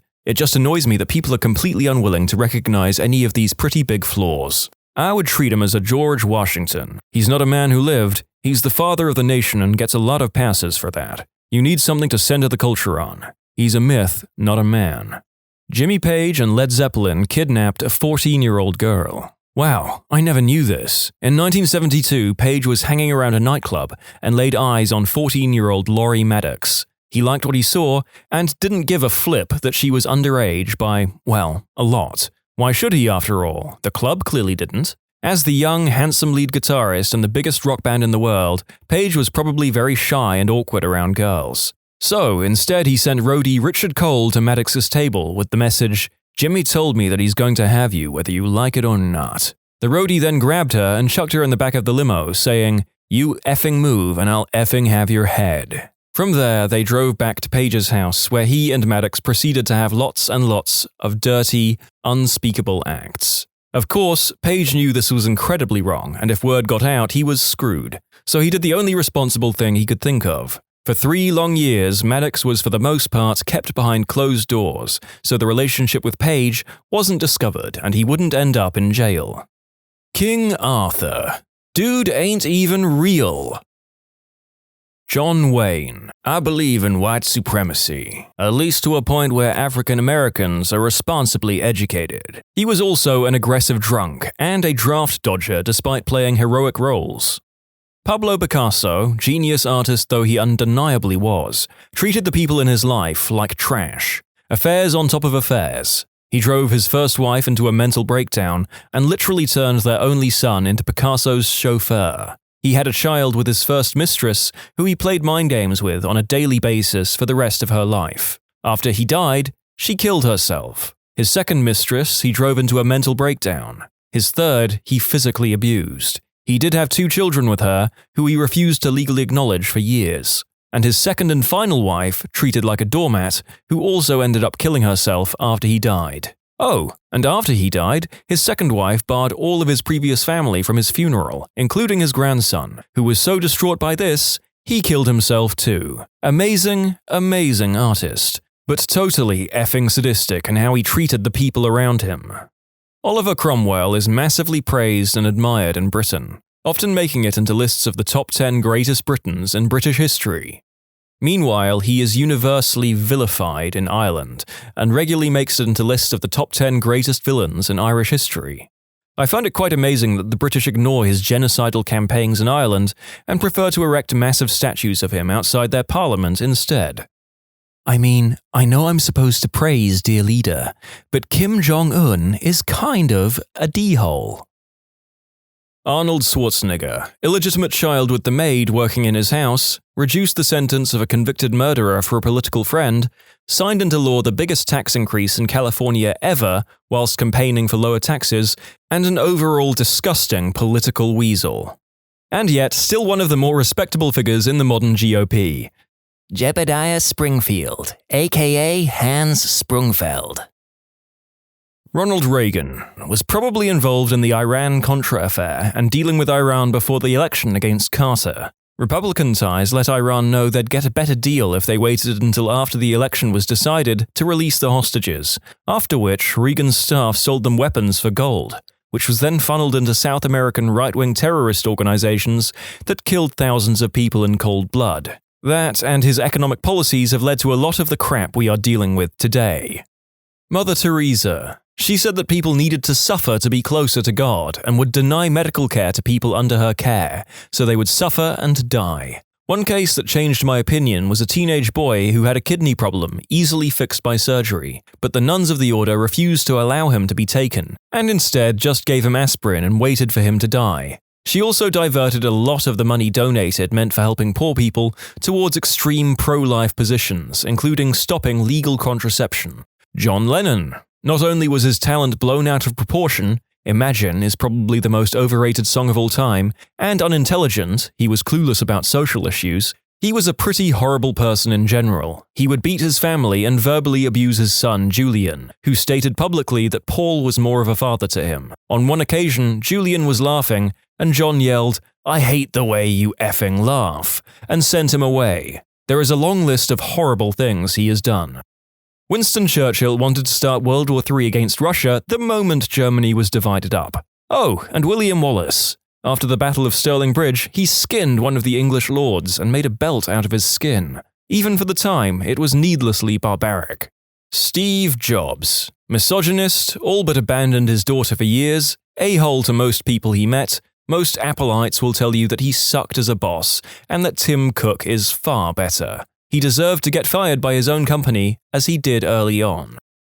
Marlon Brando showed up to Apocalypse Now 50 pounds overweight and didn't know a single word of his lines, which is the reason he appears in shadows the whole movie. He's also notorious for being extremely difficult to work with on sets, often never memorizing his lines and having cue cards. The fact that he didn't prepare for roles and was reading cue cards makes his acting even more impressive. Snoop Dogg or Lion or whatever the flip his name is now. People seem to forget that he actually murdered someone but got away with it, but everyone praises him as a chill dude who smokes herb and advocates for legalization. Isaac Newton. Seems like he went out of his way to demolish Leibniz for having independently developed calculus. Christopher Columbus was a horrible human being who pioneered the sex human traffic trade in the Americas using 9 to 10-year-old girls. He was also wildly racist toward the Lucayan natives of the West Indies and once said, "I could conquer the whole lot of them with 50 men and govern them as I pleased."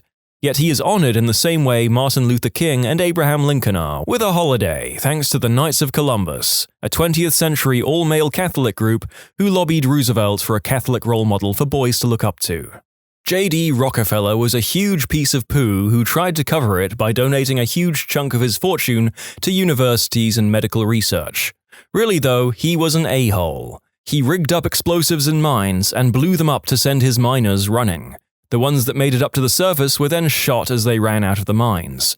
Of course, Rockefeller denied that he had anything to do with it. Jerry Lewis, the telethon guy, he reaped all this goodwill while taking advantage of children with disabilities, using them for his tearjerker broadcasts. He has made awful public comments like that people with MD are living as half a person, and has called people cripples, and reacted poorly to people criticizing the way he strips disabled people of their dignity. The telethon has refused to make their financial records available and account for where all their donations go. Jeremy Clarkson. Venerated by many Redditors, yet he possesses many of the qualities that would make most people here label anyone who had those qualities an industrial-strength D-bag and a-hole. Uses racist language, makes offensive comments, cheats on his wife, punches a co-worker because he doesn't like the food he's given his co-worker a mouthful of abuse for no good reason, then laughs about it because he thinks he has a guaranteed fan base that will turn a blind eye to his scumbaggery. Also, he knows whatever he does, he is financially bulletproof. If the BBC kick him out, another network will pay a fortune to have him on their books. That last bit aged really well. It seems that a few people here have only ever learned about Guy Fawkes from V for Vendetta. So here's a reason to toss out your Hot Topic mask, in addition to the whole sweatshop labor thing. Dude was a religious zealot. The entire goal was to get rid of those danged Protestants. He didn't want to blow up Parliament while being the first person to scream "anarchy in the UK." He had a very clear idea of the government that he wanted to replace the current one with. The group of conspirators were kinda basically the Catholic version of religion-based terrorist cell. Additional fun facts that don't contribute to him being a jerk. He was just the guy who got caught, since he was the one in charge of setting the fuse. He changed his name to Guido when he was in Spain trying to muster up help to dismantle the Protestant powers in England. Che Guevara, who helped Fidel Castro overthrow the Cuban government and has since become the poster boy for revolution. Anyone who spoke against the revolution was taken by his guerrilla, murdered and buried. They would then return the burial address to their widows. Frank Lloyd Wright. There are many stories of him not paying people and how much of an ass he was because of his ego. He told his boss, Sullivan, to give him a 5-year contract and enough money for a house which he built on the outskirts of Chicago, and then started designing homes behind Sullivan's back for wealthy clients. He left his first wife and 6 kids for a client's wife, and they went to Europe for a year. He came back, got money from his mom, and settled in Wisconsin. It was there that a servant set the house/studio on fire and murdered Wright's second wife, her 2 children, and 4 others. Wright married again, but she was addicted to morphine and was divorced after a year or so. Despite charging high-end clients a lot of money, he was always short on money because he brought a lot of art, which was destroyed in the fires at his home/studio. There are also stories of him being rude to clients and telling them to stick it. Amazing architect, though. Probably anyone before 1960 we praise was damn near absolutely a racist. Plenty after too, for that matter. It's a hard question because of moral relativity. Is it okay to judge past people by modern standards? Furthermore, as Lord Atton said, paraphrased, great men are almost always bad men. Great men like Julius Caesar, Alexander the Great, Genghis Khan were undoubtedly genocidal by today's standard. Also, the question of what constitutes bad. Gandhi was a racist. Mother Teresa espoused Catholic doctrine and taught the poor complacency while bringing in money for the church that could have better been spent to improve the lives of those she purported to help. Martin Luther King Jr. cheated on his wife. Short answer, all of them. Great and good people are still only human. They all had flaws. What was the most shocking thing you heard the quiet kid say? In class, he asked the woman teacher if he could go to the toilet. She sternly replied, "You've got 2 minutes, Richard." And Richard says, 2 minutes? It takes me that long to unravel it. Teacher goes red and everyone loses it. We were having a bullcrap elective course and we ran out of stuff to do, so we wound up having story time. My friend walks up to the front and starts telling us about how once he got pretty badly injured. Basically, he was walking into his friend's house, slipped on some black ice, face planted on it, and his front teeth tore off most of his front lip and broke off. He ran into the house babbling and bleeding. He was like 11 and missing part of his face, so he wasn't 100% coherent at the time. And his friend's mom takes one look, runs into her bedroom, locks the door, and doesn't do anything until my friend's dad arrives and starts screaming at her. My friend says he still has no idea why the grown adult woman couldn't handle the situation any better, and we all start making guesses and bullcrap psychoanalysis. Cue the quiet kid raising his magnificent head and blessing us with enlightenment. Maybe she just needed to finger herself real quick. So this one kid, who barely ever said 2 words one day, asked the teacher for the time. It was at some after-school thing and there was no clock. The teacher says the classic, "Time for you to get a watch," which for some reason was funny to everyone else. The quiet kid doesn't laugh. He looks the teacher dead in the eyes, and once everyone quieted down, he says, "So are you gonna tell me the freaking time or what?" We were in like 7th grade.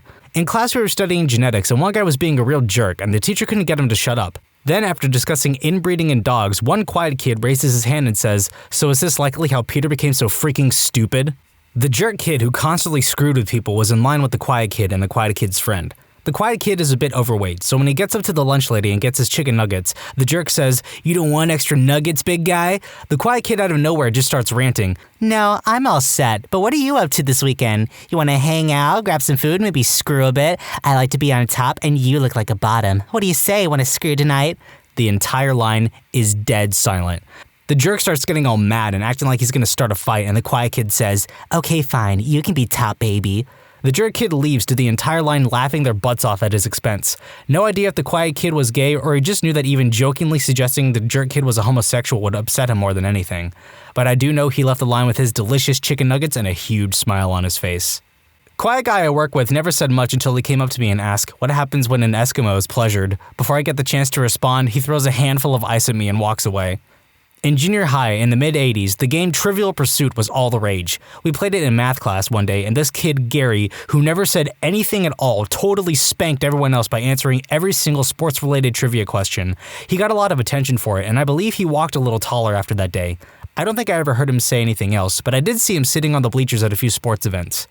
The quiet kid from my grade stood up one day, grabbed a broom, stood on a chair, and began trying to swat bees that got inside. One bee landed on the window where a quiet kid proceeded to yell, "Die, bee! Die!" and then swatted and shattered the window. He screeched when it happened and then sat back down. Never heard him speak again.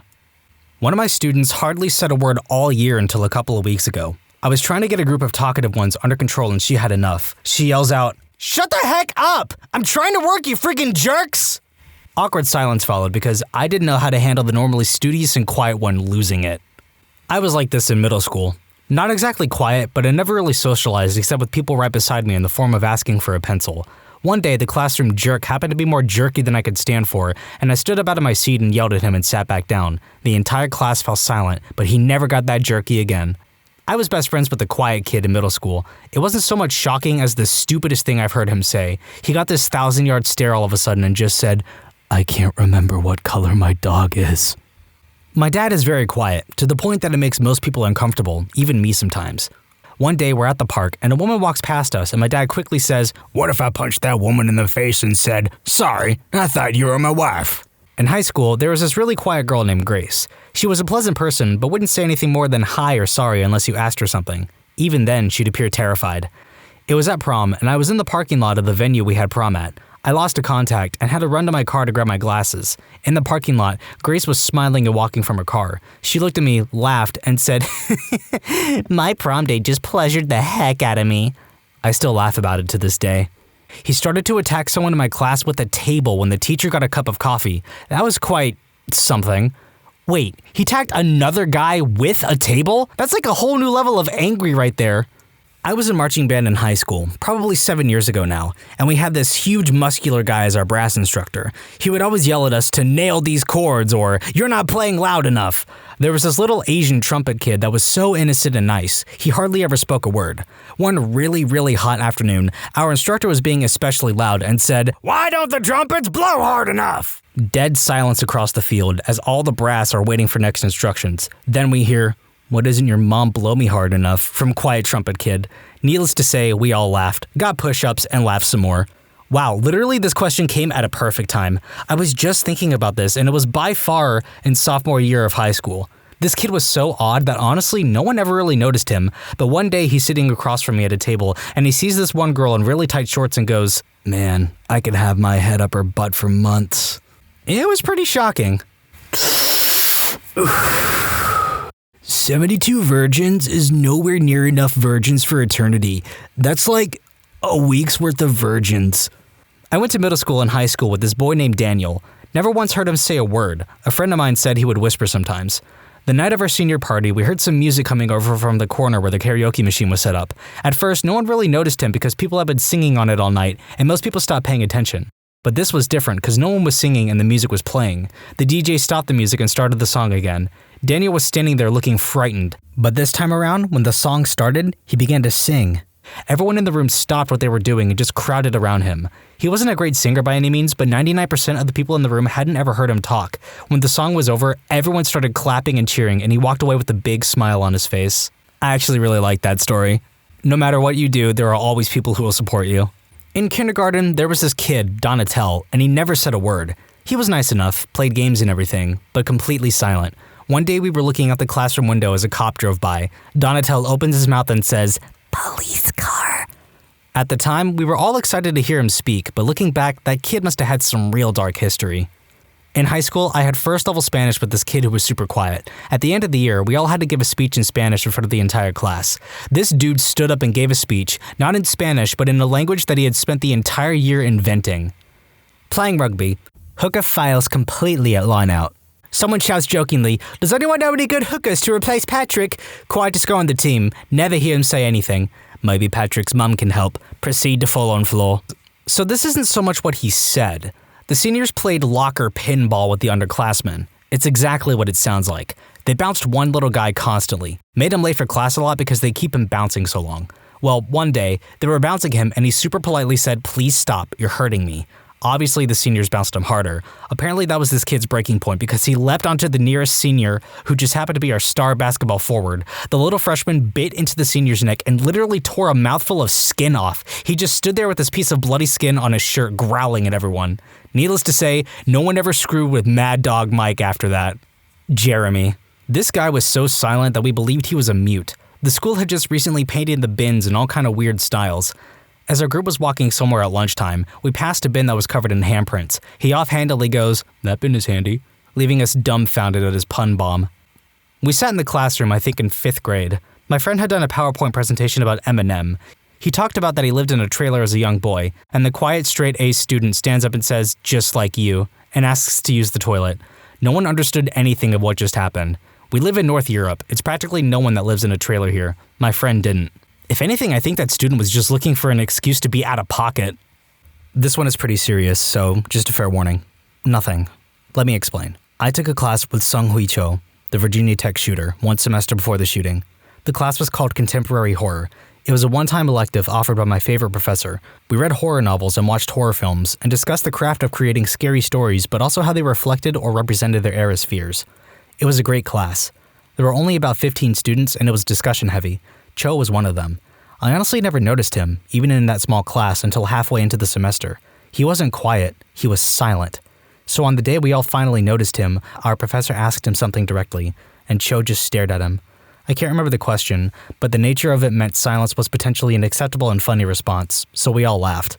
Except Cho. He just kept staring at our professor. Our laughter awkwardly died, and after a few moments of uncomfortable silence, our professor just said, "Okay," and moved on. It was so strange, but I forgot about that weird moment until after his rampage. That professor later told me that Cho's papers had been disturbing, but the nature of our course meant the envelope was being pushed a bit, and it had never been bad enough to suggest he'd do what he did.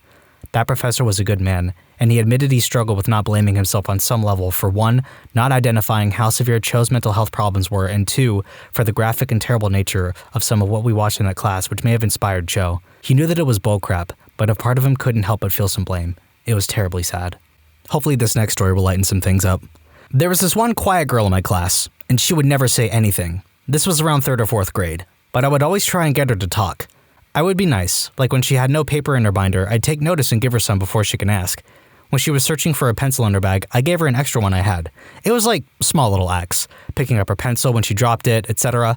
Then at lunch, this kid was picking on me. I was short, weak, and very emotional back then. She came out of nowhere and told the guy, "I'll give you 3 seconds to walk away." I was stunned because those were the first words I've ever heard her say. The guy slapped me, and she did a straight kick to his balls after that. I was honored, and shocked she ever said anything. She never said anything after that, but I did say thanks. Texted friend that I did get to keep in touch with from work back then. She said that Quiet Girl moved shortly after I did. She did have Quiet Girl's number, I called it, and it came up with "this landline has been disconnected." Now I'm struggling even more. I need to find this girl. The girl I texted, though, didn't even know her last name. No one really did, I guess. What high school she goes to is still unknown. Where she lives, still unknown. All is not lost, though. I'm still waiting on a Facebook Messenger reply to see if another girl knows her last name. I did try just typing in her first name on Facebook, and I probably typed Elena's name 100 different ways and found nothing. She's not able to be publicly searched on Facebook. Neither am I, but geez, it sucks. I have one last hope. If you can all cross your fingers with me, it might just work. I learned that I won't be able to talk to her. Through a list of people I got her mom's number, her mom apparently remembered me by name, and then she said that she is in circumstances caused by family not letting her talk to anyone or go anywhere for a while. I never was able to find out why, but, it sucks. I'll update if I ever talk to her. If I ever see her, I'll take a photo with her. Tomorrow, I'm going to try to talk to her mom again to find out what happened. Thanks for the help, Reddit. If I ever marry her, I will share anything but her body and love with you. Thanks again, Reddit, for all y'all who have cared about my little story. As someone pointed out, it's been 5 months, and I want to add very little has changed. She and I still aren't exactly allowed to talk. I've talked to her mom a couple of times. I've talked to her once, and it's been better than the silence between the years. I've learned things like her current height and seen a picture of her, one she took when we got to chat once. But it doesn't look like there's much to work with in talking to her. Her mother was deemed unfit to parent or something like that in court against her dad's parents. I haven't asked about her dad, but I assume he's dead or ran off. I changed some of the things in this edit to avoid having too much info about her there, but I know I won't be able to take any of it down from the internet for good. So far, it looks like the only chance I'll get to talk to her again is when she turns 18 in a year and a half. Everyone, send your energy to that guy. We gotta get those two together. It's meant to be. One thing I always say, as a quiet guy, is whenever people are talking about me within earshot, they usually say something like, "That guy, he just never talks." Then I say, "No, but I hear everything." They all just kind of laugh awkwardly and slither away. I think it's weird how my lack of conversation is such a huge conversation starter. Our quiet kid was Tommy. Tommy never said anything ever. Out of all the lunches we ate at our table senior year, I think Tommy was the only one who never told a story or even added anything to the conversation. He just always sat in the same spot along the wall, eating his lunch and laughing occasionally at our jokes. One day, we were sitting in the cafeteria eating lunch and sharing stories like we always do. My friend Raymond had spent the previous night with a girl named Haley. She was 2 years younger, but already had a reputation of hooking up with a lot of different guys. So he was telling us everything that went down, kind of bragging, even though nobody was really impressed as we were aware of Haley's reputation. Anyways, Raymond gets done telling his story, then proceeds to pull out a sandwich. I think it was some sort of fish. It didn't look very appealing to Raymond or us, so he says, "This looks disgusting, but I'll give it a try anyways," and proceeds to take a bite. In pipes Tommy, "Is that what you said about Haley last night?" Everyone explodes into laughter, drawing the attention to the entire cafeteria. Raymond is just sitting there mid-bite, stunned. I'm bent over in pain from laughing. Others are on the floor. One guy ran to the bathroom because he thought he was going to puke from laughing. Even Ray had to laugh. I never noticed him laugh, but Tommy had this sly grin on his face the rest of the lunch hour. I was, and still am, a geek, and I got bullied a lot in school. The Columbine massacre happened when I was in 8th grade, and all of a sudden, everyone started thinking a bit more carefully about the ramifications of spending years physically and psychologically torturing kids who were too small or afraid to fight back. I didn't make the connection at the time. The bullying kind of fizzled out for me in high school, and I just thought it was because everyone was getting more mature and empathetic and growing less cliquey, and I was delighted that some of the popular people were suddenly being so generous and friendly with me. It wasn't until one of these people asked me if I'd kill her if I brought a gun to school and shot everyone, I realized that a lot of the recent kindness the popular kids were suddenly displaying towards me was not necessarily coming from a genuine place. I was deeply insulted that anyone ever thought I would do anything like that, and deeply hurt that the other kids didn't actually like me. They were just afraid of me, and were being nice to me out of fear. A lot of the other established nerdy kids were in the same boat as me, including this one kid, Pat. I didn't know him very well, but he was frail, pale, bespectacled, highly intelligent, and quiet as a church mouse, so he was already on my radar as a potential ally. We were in an SAT prep course together, and I started sitting next to him. He didn't say much of anything to me or anyone for a few weeks. Then, one day as we were all settling in and waiting for the teacher, one of the popular girls who was particularly bubbly and not particularly gifted with intelligence said, "Pat, I used to think you were going to come to school and shoot everyone, but now I know I was wrong." Pat looked down towards his desk, stroked his chin thoughtfully, and said, "We'll see." And the rest is history. Pat and I are still close friends to this day. Freshman, innocent, quiet girl on the spikes on top of German helmets from the war. "They look like painful butt plugs." We were chilling in a bar in Prague, and someone rolled up some hash oil and tobacco and passed it around. The quiet kid hit it and got even quieter. 20 minutes later, some aggressive growling black metal comes on, and out of nowhere he yells, "Kill your parents!" We absolutely lost it. He was pretty happy with himself. I'm the quiet kid. One day, before my economics class started, this guy turned around in his desk and asked me what I thought he'd be when he grew up. He never took anything seriously and joked around a lot, so I answered, definitely a porn star. The girl next to me started laughing really hard, and even when class started, she didn't stop. The teacher walked over to her and asked her what she was laughing about. When she finally calmed down to answer, she said, "He said that Daniel's gonna be a porn star," and the whole class heard it. Everybody, including my teacher, was staring at me with shocked looks on their faces. I turned bright red and couldn't find any valid excuse for what I'd said, and that's why I never talk. I'm not overly quiet, but I had a similar moment where I got ratted out by someone in class. A football player who sat next to me in English, who was not known for his intelligence, but had a good humor about it, got an A on a test. He was shocked and bemused, as were the rest of us. I said, "What, did you screw Mrs. Brown?" And everyone around us starts laughing. Mrs. Brown asks what's funny, in a non-hostile way, and I just pass it off as a dumb joke. But then Stephanie, the tattling quim in front of me, tells her exactly what I said. So then I'm out in the hall with my 50-something English teacher who was asking why I, who was such a nice boy who would say something like that, freaking suck-ups. I wasn't there, but in my announcing techniques class, teaches you how to present yourself and speak for radio and television, we were filming how-to videos in the studio, and the professor was telling us past examples of good and bad projects. One in particular was done by a very shy, awkward kid who came to the studio with a friend and a metal box.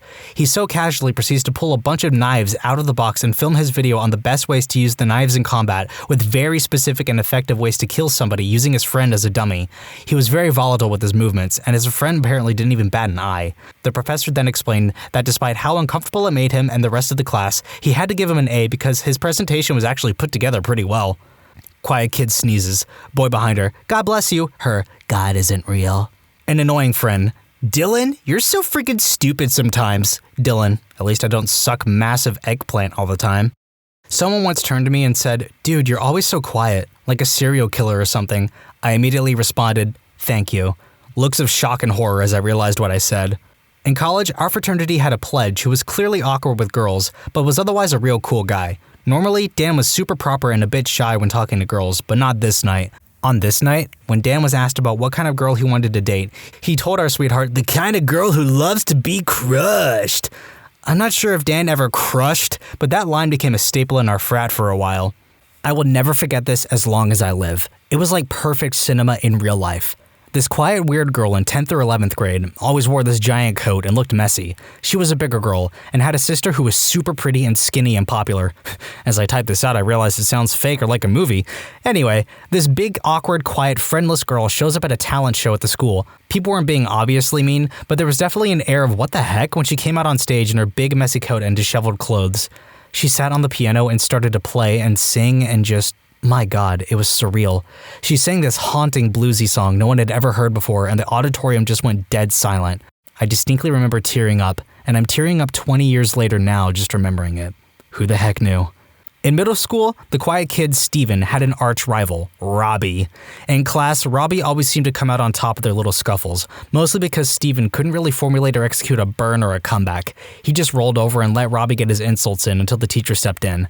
One day, I was walking behind Robbie after that class, and Steven quietly crept up behind him.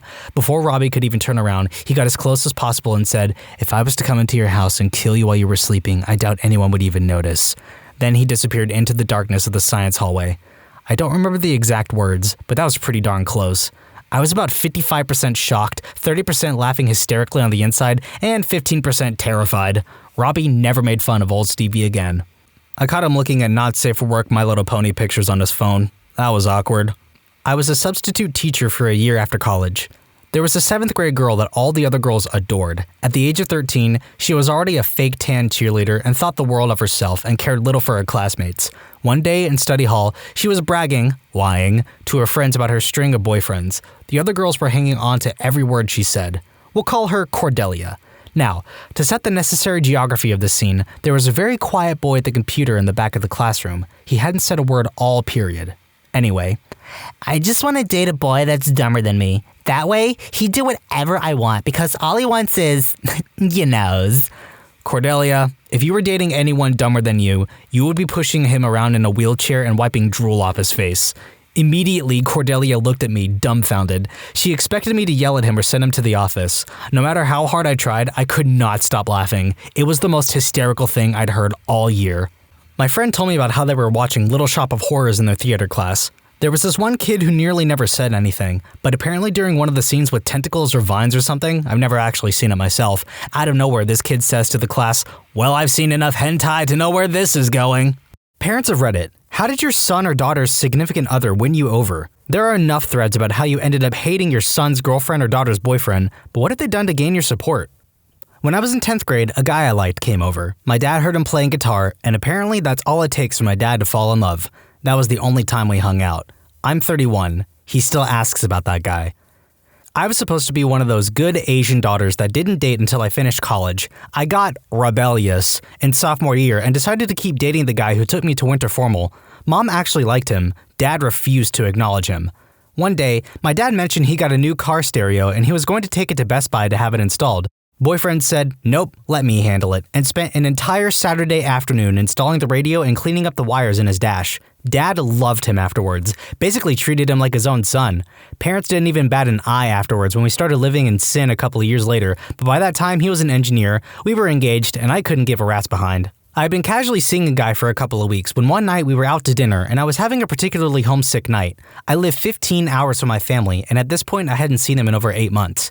He joked and said that we should drive home and surprise my mom for Mother's Day that weekend. The next day, we were in the car driving. I've never seen my parents so surprised. Also a little worried. I think their initial thoughts were that something had gone terribly wrong and I was there to deliver the news. My parents have loved him ever since. Won my significant other's dad over by shaving him. We had a not too close relationship, always quite distant. After he suffered a stroke and was hospitalized, he couldn't move too well, and as he did not want to be washed and shaved by the nurses, and my significant other was not able to do this, it was my duty. Even though we couldn't really talk, I knew I got his approval. He said, take good care of her, and he died a few days later. On the bright side, this person has posted an update and says, yes, I'm still together with the girl, real family with 2 kids now. Not quite what was asked, but I knew I was there with my significant other's folks when her dad stopped giving me room temperature beers from the pantry and started giving me cold beers from the fridge. Upon meeting my teenage daughter's significant other, she was always embarrassed by me at that time, so she says, Dad, are you drunk? It's the middle of the day, and of course I wasn't drunk. I hesitate for a moment and then just answer, yes. Her new significant other looks at me completely straight-faced and says, same. Sense of humor wins me over. I won my boyfriend's, now husband's, parents over by throwing a party. It was his birthday and I had gotten a good number of people to show up for a surprise party. He was on the phone with his parents when he walked in and everyone yelled, surprise! He got all teary-eyed and told his parents, I have to go. It's a surprise party. I didn't know I had so many friends. For good measure, I sent them photos of the party as well. His mom particularly liked the set of photos that showed my SO and friends battling a bomb-shaped grill that apparently caught on fire and exploded. Apparently, making my SO smile. It seems that it was pretty rare enough for her mother to actually be surprised to see her smile. And now my top comment is about my wife. I'm the significant other of the daughter in this story. My girlfriend's dad basically hated me until the time we drove together down to Monterey from Austin and had to make conversation for 7 hours and pretend it wasn't awkward. He's an engineer, so I went with that and casually mentioned my desire to get a small CNC lathe for metal fabrication, or possibly build a basic XY controller to attach to a traditional lathe. Turns out his final project for graduation at college was to build a CNC lathe. We nerded out and started discussing the pros and cons of stepper motors versus servos, then the conversation moved to Arduinos, and the rest is history. Now we get along handsomely, and it makes my girlfriend very uncomfortable. My good friend got dumped by his girlfriend halfway through college after she cheated on him. Her dad called and said, my daughter is a freaking moron. You know there's always so-and-so, her 1-year younger sister. Pecan pie. Yes, fixing computers helped. Yes, him being a nice guy helped. But I swear my husband won over my entire family and extended family on his pie alone. Quote from every family meal ever before we got married. Is your boyfriend coming? Is he bringing that pecan pie? Now that we are married, hey, where's this pecan pie? You know you married a winner there. He makes great pies. My significant other bonded with my dad immediately by their mutual hatred of my older sister's ex-boyfriend, baby daddy. Actually, my younger sister also had a trash can of a BF at the time. So when my significant other showed up with a car, a stable job, and actually treated me with respect, it was like a miracle. I'll tell you the story of how my husband won over my dad. My dad has a sailboat, which he's kind of crazy about. My husband has a background in naval architecture. We went to visit my dad, and while we were on his boat in the marina, the guy in the slip next to us runs over. My boat is taking on water! Come help me bail it out! Don't worry, responds my father. My son-in-law is a naval architect. Something to note at this point in the story, my now husband and I had only been dating for like 8 months. We weren't even close to getting engaged, let alone married. But now all of a sudden, boyfriend is a son-in-law. So now husband just goes with it. Sure, I, the son-in-law, will see if I can help. He gets on the guy's boat and sees that there's water seeping through the floorboards. He thinks this is weird given that the pump is going and the boat isn't listing or anything. So he gets down, sticks his finger in the water, and licks it. It's fresh water, now husband says. Your bilge is leaking. Did you remember to turn the hose off after you finished filling up your freshwater tank? And that, my friends, is how my husband became a legend at Dad's Marina and my dad's favorite person of all time. edit because, despite being with my husband for almost 10 years now, I still know nothing about naval architecture. I know the exact moment I won my wife's family over. I could see it in her father's eyes. It was high school, before we started dating. The first time I went over to her house, actually. Her father and two brothers were all pretty tall, and I'm average height. It's a very alpha male household, and they had this thing they like to do to potential boyfriends. So when my wife left the room to go to the bathroom or whatever, all three of them stood, lined up shoulder to shoulder, and loomed over me, blank-faced, glaring down, no words, no motion, just staring and looming. I found out later that her last boyfriend almost cried when they did this to him. I've always been really socially awkward, but an odd part of that awkwardness is that I'm never intimidated by people. I don't know why, but they just don't frighten me. I slowly stood up, looking them all in the eye, and then poked her dad right in the tummy. I said, "Boop!" He stared for a second, and then a giant grin split his face. It turns out that he's a massive goofball. From that moment on, I was a member of the family. The whole dating and marriage thing was just a formality to them. My ex's father did something similar. I met the entire family except the father, who was working offshore. Then he came home one week and we were spending at her parents' place. We'd been there a while, had dinner, and I was talking to my ex's brother. Suddenly, everyone goes quiet and he's home now. All right, I thought, time to man the heck up. He enters, gives his wife and son some love, then his daughter, my ex, before he turns on to me. He stares me up and down and I say, "Hello, sir, nice to finally meet you," and extend my hand for a handshake. He takes it and grips it a bit harder than normal firm shakes. I squeeze just as much back, and that was that. Afterwards, my ex and her mother tells me how they've seen him do that to other guys my ex had brought home, and how they saw him deflate while looking me up and down. Mostly up, I'm 6'7", and that the handshake sealed the deal. I wasn't completely convinced, but later that year at Christmas, after dinner on Christmas Day, he came with beers and cognac, poured one for everyone and put the bottle on the table, saying something like, "Just pour yourself another when you want." Now, I'm more of a whiskey guy, but cognac is good too, and I was getting a bit of a buzz, so I took him up on it. As soon as he sees me reach for the bottle, he goes, "That's a good lad. How about you, son?" to his son. And the son/brother-in-law goes, "Nah, I'm good with the strong stuff for now," which launches the father into a joking tirade on how his son-in-law is a better drinker than his own son. That's when I knew. My ex later told me, we split on good terms, that her father had almost went ballistic when she told him we split up. I'm a martial arts instructor, among other things. I caught my daughter's boyfriend looking at my belt rack, 5th degree black belt, and trophies from when I was much younger. And he said, "Are all those yours?" "Yup." "So you know how to throw someone?" "Yup." "Could you teach me?" How much of a setup did I need? I took him into the backyard and threw his skinny butt around for about 45 minutes. And every time he hit the ground, he got back up with a huge smile and said, "That was awesome, show me how." So I took him to class with my daughter and had her practice throws on him. He never complained, never flinched, and never whined. After class, I told my daughter I liked him. So she broke up with him. So close. My wife won my parents over easily. Preface, had an old Rottweiler named Max that was young at heart but clearly showing his age. My previous girlfriends never petted him or gave him attention. He didn't crave it, but he wanted to be acknowledged. Fast forward a few years, and I bring my girlfriend, now wife, home for Christmas break. I introduced her to Max, and she immediately sat on the floor and rubbed him, petted him, and just gave him love that no other girlfriend gave him. I hadn't seen his little nub wag so quickly in a long time. He ended up falling asleep with his head in her lap. Max is no longer with us, but at least I got his approval before he passed. I will never forget that day. I'm tearing up just thinking about it. I am so happy to be reading this story because I love dogs. I love the thought of just petting on dogs and being their friend, and just having a dog's approval in the family is one of the most heartwarming experiences of all time. I have a huge smile on my face right now just reading that story. It was my parents, actually. When my mom first met my dad, he was working in an auto body repair shop, actually really good at what he does. Well, to surprise my mom's dad, he borrowed my grandfather's 1968 SS Camaro, which had been nearly totaled in a car wreck a few years back, and completely repaired it. When they first met, my dad shook my grandfather's hand, said, "Mr. Haynes, my name is Kevin. Why don't you come outside?" His Camaro was sitting outside looking almost brand new. My mom says that was the only time she has ever seen her dad cry. My fiance went over my parents individually, but nothing beats my stepdad. My stepdad loves fun facts, and they're always fairly obscure, and I can never answer them, but that only makes it more fun for him. So the three of us, fiance, stepdad, and I, are sitting around watching The Simpsons, and my stepdad goes, "Who's that band?" when Spanish Flea comes on. My fiance immediately answers with, "Herb Alpert and the Tijuana Brass." My stepdad was dumbfounded, and I'm pretty sure that's when our relationship got a seal of approval. My wife's dad told me I'm the only boyfriend he ever liked. He said my strategy of whenever I would call to talk to her and he answered the phone, instead of just saying, "Is my wife there?" or "Can I talk to my wife?" I would always say, "Hi, Mr. her dad, how are you?" and make brief small talk before asking for her.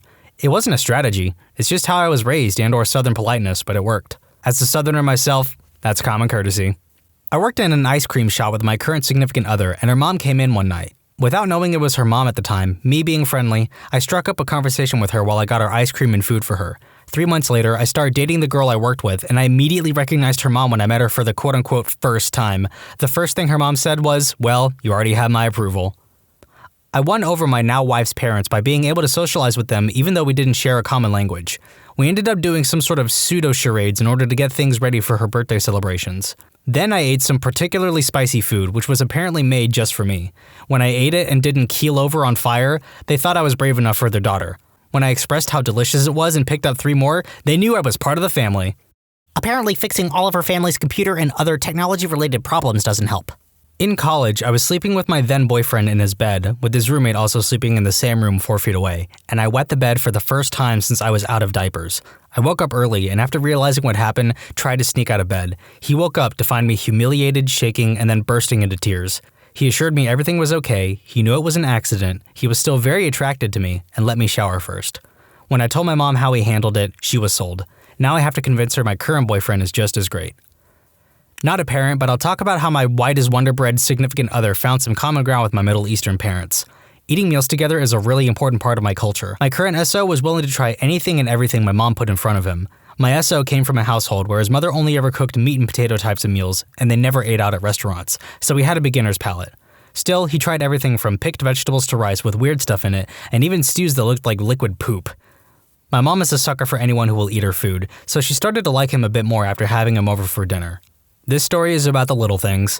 My now husband won over my mom forever when, after meeting for the first time at a college cocktail party, my parents were visiting for Parents' Weekend, he put his jacket over my shoulders when we all went outside. It was a brisk fall day and I was in a dress. She has always said she liked him from that moment on.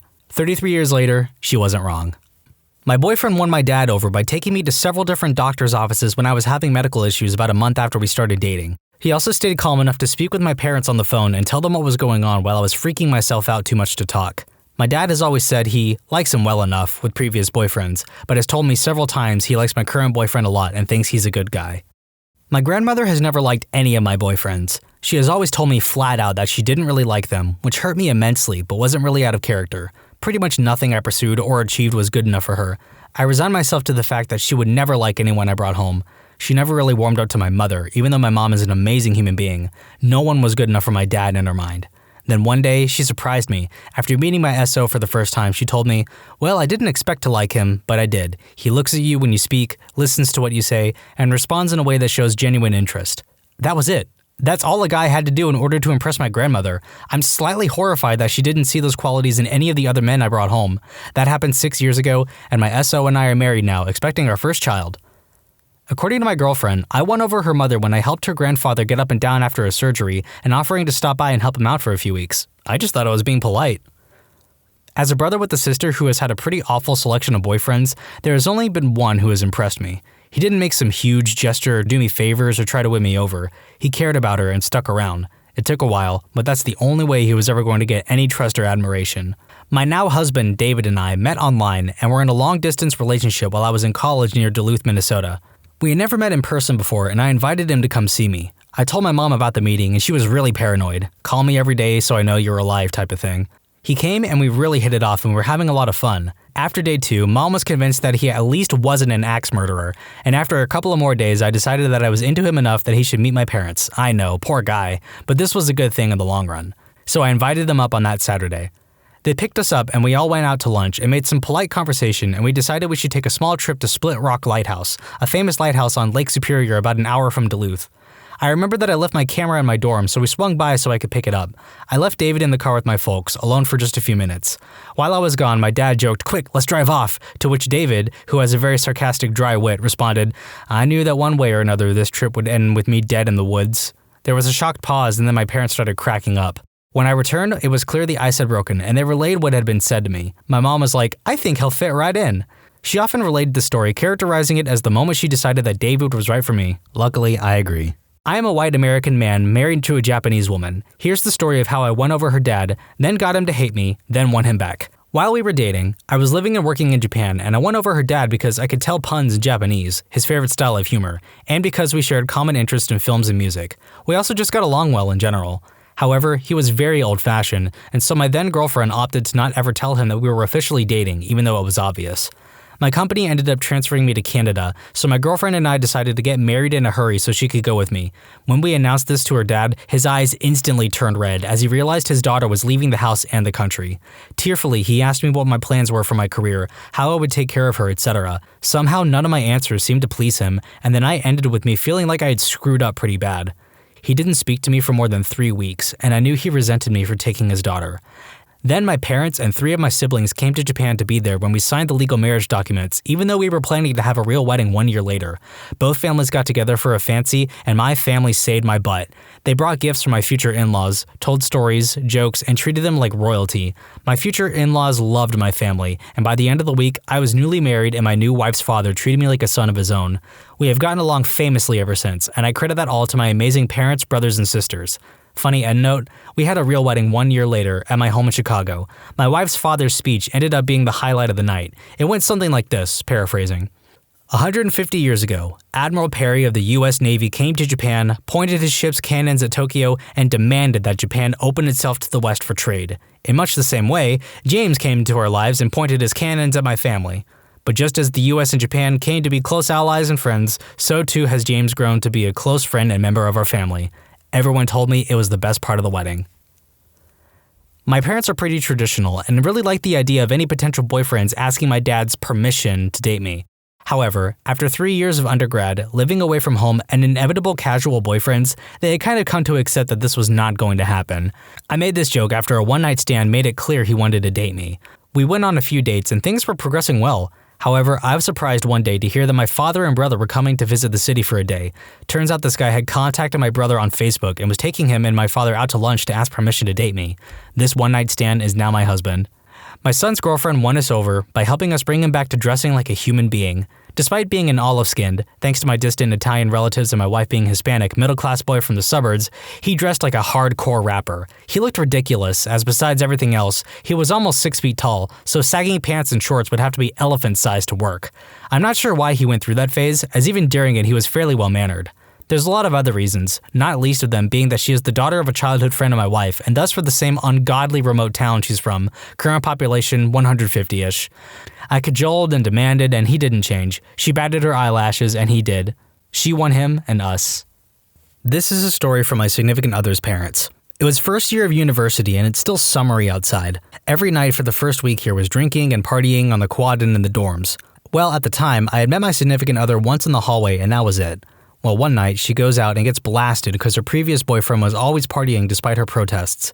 Well, she nearly died of alcohol poisoning that night. She was rushed off to the hospital for detox and such. I had no idea this happened. I only saw the ambulance pull up to my dorm building. The next morning around 5 a.m., she was knocking on my door still inebriated from the night before. I didn't understand anything she was saying because she just kept saying she woke up in a room, locked to a bed with needles in her arm. In a thick Slovakian accent, too. She failed to mention that she was at the hospital. So I let her in my dorm, sat her on my bed, made her a cup of Earl Grey, and put Tarzan on my telly and had her watch it. Then I slowly tracked down her phone, wallet, and keys she had lost all over campus the night before. Then I bought her a giant 2-liter bottle of water and food. I brought her to her room and gave her the food and then some Advil. She told her parents all this, and they were very happy someone had helped her. Later that week, she started inviting me everywhere, and we eventually became best friends, and then even more than that. Well, Christmas break rolls around, and she left before me to go skiing with her family. I was texting her asking where she and her family were skiing. They were at a mountain not far away. I asked her how happy she would be if I came the next day. She was thrilled but thought I was blowing hot air. To her surprise, I was at her lodge the next day after a 12-hour bus ride. She couldn't believe it, and her parents were impressed that I went through all that trouble. I spent the next 3 days skiing and going into hot springs, and then I bussed back to the university to finish my last final. 3 years later, I am still with her, and her parents still highly approve of me for all the things I do for her. Not a parent, but how I won my in-laws over was pretty harrowing but funny. My wife and I knew each other for years, but having done the long-distance thing, I didn't meet her family until we eloped. I met the in-laws the day before the wedding. Due to the madness, though, I didn't get to know them until a short while later. Visiting them for the weekend, my wife's mom said that I could help myself to anything in the fridge. Me, my wife, and her brothers went out drinking, and when I came back, they urged me to take liberties with any leftovers, which I, of course, had no problem with. Stumbling upon a bag full of bacon, that was equivocal to manna from heaven. Unbeknownst to me, though, mom-in-law had cooked it in preparation for one of her kids' graduation parties the next day. I had the misfortune of seeing her wake up, walk to the fridge, discover that I had eaten all of her bacon, and start bawling. She was so stressed about the party that this was the straw that broke the mother-in-law's back. It was my first real impression on her, and I done screwed up. The rest of the fam was really cool about it and assured me she would get over it. I felt terrible about it, though. The next time I visited them, I didn't say anything about it. Still too fresh. But I wore a shirt I made that had big bold letters saying, "Sorry I ate your bacon." We've bonded over the trauma ever since. This story is an example of what good communication can do for a relationship. I don't know about when it happened for sure, but the moment I honestly felt accepted by my significant other's family was when we had just gotten back from our very first road trip together. We drove to Miami from Houston and stayed at SeaWorld Hotel next to Universal Studios. Anyways, I was having a beer and shooting pool with her dad and grandpa, when suddenly her dad looks at me and says, "You know, you're the first boyfriend to make it through a vacation with my daughter and still be in love with her when you get back." I wasn't surprised after the trip I just had, but he was right. I still loved her and that had only grown through the past vacation. He asked what the worst part was, and I told him it was when my girlfriend, his daughter, had wanted to do something and I told her no, because it wasn't a good idea. The look of utter shock on his face was unexpected, and then her grandpa chimed in, same look of shock. "You told her no?" Then her dad goes, "And lived?" Then they started laughing, and instead of asking me to get the beer, her dad handed me one. I felt respected a bit, and at the least accepted as a man within her family. Clarification on girlfriend's behavior. The reason for shock was that she had never had a boyfriend that stood up to her. They were glad I wasn't a pushover. That's all. Her mother also commented to her, she told me about it after the fact, that I had the patience of a saint. Her actions on the trip. First off, let me explain a bit. My significant other is a very high-strung individual who has had traumatic events take place in her past. No, I won't go into any more detail. She has a script now for high anxiety, legitimately attained after blood work, and has regular meetings with her physician. So, imagine being with a still relatively new boyfriend. We'd only known each other for about 6 months, away from home, and on a very busy freeway that passes through small towns in backwoods Alabama and Florida. Very stressful for anyone. But throw in the fact that she wasn't yet on medication for her imbalance, she was having a rough time of things. Metaphorical example of the problems we fought about until we both broke down and had a heart-to-heart at the end of the week, which is where we calmly sat and discussed what was really bothering us. We are standing in a field of yellow daisies. Sunny out. Good mild weather. When she would decide the daisies should have been tulips, and that it's my fault we didn't find the right field. Again, metaphor showing how pointless the fight was, and I did not help the situation at all. When dealing with things that bother me, especially if it's someone I care for, I will put up a wall of jerk. Seriously, I get mean when I'm frustrated. She's anxious over nothing and thus adds to the storm. Not pretty. We are now settled in quite well and have been together for 3 years, living in the same apartment for 1.5 years. Yes, sometimes we fight over silly things, but in the end we always find a solution to the problem and then put it into action. She's learned that when I do voice a no, it's because of a good reason and no longer questions it. In turn, I show respect and do the same. If it confuses one of us, we ask later when we're at home and calm. I love this woman, and I'm secretly working on a way to propose to her. That is all. I hope this guy marries her. I'll tell you the story of how my husband won over my dad. My dad was I was about to say, my dad was a sailboat. Reddit. What's your best, no time to explain, let's go story? I'll start. Happened back when I was 16 to 17. Was hanging late one night at an out-of-the-way basketball court with 3 of my very attractive female friends. We were just shooting some hoops and talking when someone suggested a game of strip basketball. The 3 girls wanted to be on a team together, so they told me I could go choose anyone I wanted for my second. Naturally, I bolted for my high school's basketball team captain's house, pounded on his door at 10 p.m., sweating and out of breath, and said, "No time to explain, let's go." I didn't know him very well, and he had no reason to go with me, but we were both happy he did. The girls weren't happy with my choice, but they kept their word, and we got a nice show. Your turn. A few years back, my brother pulled up to my house with a paintball gun and told me to get in. He hands me the gun and says, "You'll know when to shoot." We go on a short drive to a corner where some kids began to egg his truck. I knew when to shoot. My archaeology crew and I were stuck in La Paz, Bolivia because of civil unrest that cut the roads leading to our dig site. We had been hanging out in La Paz for 2 weeks, trying to stay as warm as possible and waiting for any opening in the demonstrations. The Bolivian army fired into a crowd, killing several demonstrators, and both sides called a truce for 24 hours. That morning, our professor ran into our rented apartment and yelled for us to grab all our gear. We have 5 minutes to leave. We had no idea what was going on. The prof took the next combi, and my poor Spanish skills meant I couldn't ask questions of my fellow passengers. We boarded one of the first combis out of La Paz and headed out to the Altiplano. On the road, we passed huge roadblocks, burning tires, piles of broken glass, and various debris with just enough room for a small car to make it through. We made it far enough to hike the remaining 12 hours to the site next day, and then we started digging. Went to a bar with some friends and my parents in my hometown for my 21st birthday. Turns into a good 6 hours of drinking. Went to the bathroom, and while closing the lid after finishing, the entire bottom of the bowl shatters. I was legally drunk for my first time at said bar, and proceeded to urge very loudly that we needed to leave. No, I don't think you understand. I destroyed a toilet. Let's go. A group of bigots named Homo Sex is Sin visit Georgia Tech about every year to tell everyone why gays will burn in hell, women engineers are witches, blah blah blah. When I saw they were in front of the student center, I ran back to my place to find my camera and stereo. My friend was passed out right next to both items, still hungover from the night previous. I shook him and said, "Put on the smallest boxers you own and follow me." This is what happened. What follows is a link to a video where the two men are dancing in their smallest boxers in front of the bigots, set to techno music as a crowd cheers them on. Godspeed, you beautiful people. When I was 8, my parents took me over to their friend's house for an early dinner party. They had a daughter my age who was also my friend. She was really into animals and nature, so she wanted me to go with her about a block down her street to investigate a bird's nest she saw earlier in a tree. We go, she starts climbing while I'm on the ground watching. Then, about half a block away, this hippie-looking surfer dude with long blonde hair and wearing nothing but shorts walks out of his house and notices us. I notice him for about 2 seconds and then look back up in the tree at my friend. Next, I hear a loud whistle, and when I look back in the direction of the surfer dude, he has his shorts down around his ankles with his willy whacker out in all its glory. I yell, "Run!" My friend is clueless, but somehow she manages to jump out of the tree and we run back to her house as fast as our pint-sized legs will carry us.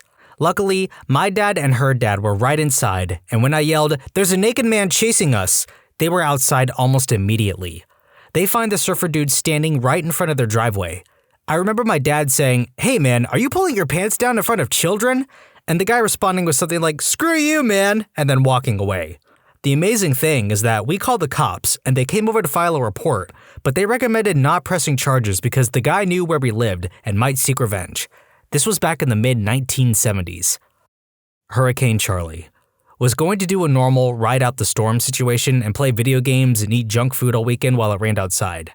I got a call from a buddy who said the hurricane just turned 90 degrees and made landfall in Sanibel, like 20 to 25 miles away. I rushed into my roommate's room and said, "Grab 2 days worth of clothes. We're getting the heck out of here." When we came back to the house, it had been destroyed. The roof leaked and held water in the ceiling until it completely caved in, completely destroying everything we had in there. Not sure if this counts, but I was in high school and espied a hot girl waiting for the bus. Being me and knowing I would just awkward all over myself if I tried things the normal way, I got on my best panicked face, ran up to her, and said, "Quick, quick, there's no time, I need your phone number." She blurted it out. I actually kept it in my head until I could get it down on paper and called her that night. We've been together for 13 years. I own a skate shop, and it was also a popular hangout for skater kids. I was off one day, and I get a call from an ecstatic skate kid that sounded in panic saying, "Get to the shop now!" Click. I rushed down there 2 minutes later. Anthony Kiedis walks into the shop. One of the kids had run into him in town and convinced him to come into the shop. All the skater kids are in my shop behind the counter with my employee, pretending to work on things, put skateboards together, etc. It was hilarious to see them try to act naturally, and we all got to have a good conversation with Anthony Kiedis about skating, paddleboarding, and kiteboarding.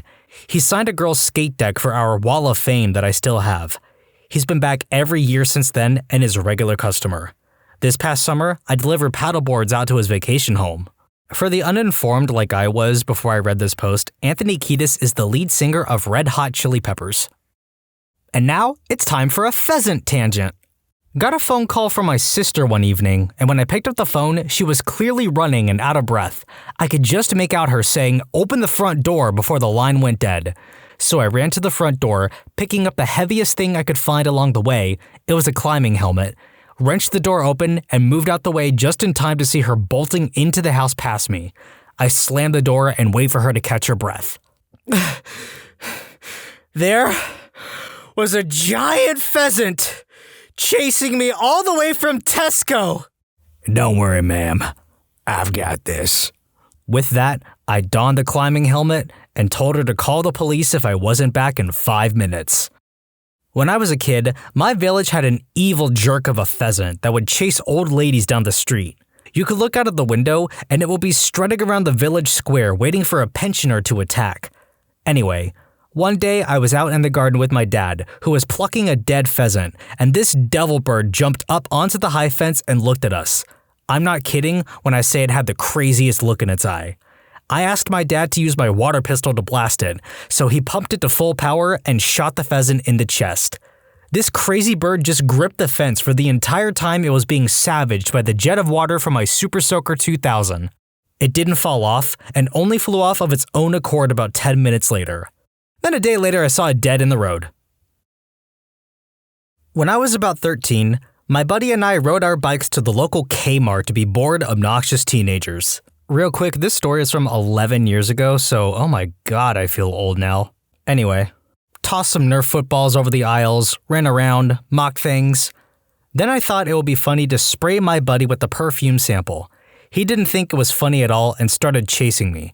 I ran and hid, and the hunt was on. Using his finest ninja skills, he snuck around until he saw me, crouched down in the hardware aisle. He crept up behind me, put his butt right next to my head, and let rip. He turned around to gloat and it wasn't me. Just some poor schmuck looking at hammers. The next thing I know, he runs by me. We gotta go, we gotta go, we gotta go. I was in high school, and my friend came running up to me and said, "No time to explain. I need your shoes." I spent the rest of the day walking around the school in socks and some makeshift shoes made out of a cardboard box. I later found out that the reason why my friend needed my shoes was so that he could participate in his chem lab class and not fail due to his not wearing shoes. Me and my friend are heading to Sonic for lunch. Suddenly he screams, "Pull over!" pointing across the road and across 2 lanes of traffic. Why? No time to explain. Go! So I hit the gas and barely avoid getting creamed. Across the way, I see what he noticed first, a man holding down a woman in the dirt near the ditch beside the road and striking her. We start to get out, he sees us, lets her go, and gets in his car. A moment later, another car pulls up and some older women swarm over the struck woman as he begins to drive away. We hop in our car and give chase. I hand him my phone, he calls the cops. We end up leading the way on a car chase with officers slowly assembling en masse behind us. Finally, we chase him to a house and block the driveway with our car as he gets out and runs behind the house. Knowing we have no right to chase, we let the police take it from there, but we checked the car. It had kids in it. The police interviewed us later, told us that the kids belonged to the woman, and if we hadn't followed the man, they might not have found the car. Felt like big heroes. Best part was, on the way home, we helped the fellow with the broken radiator, and in the middle of getting him taken care of, the police called us after they caught him, and I got to say this awesome line. "Bro, that was Officer X. They need us down at the station." Broken radiator guy was all, "Who are you?" My brother is 11 years older than me and stayed with my dad with my parents divorced, so I never really got to live with him when we were young.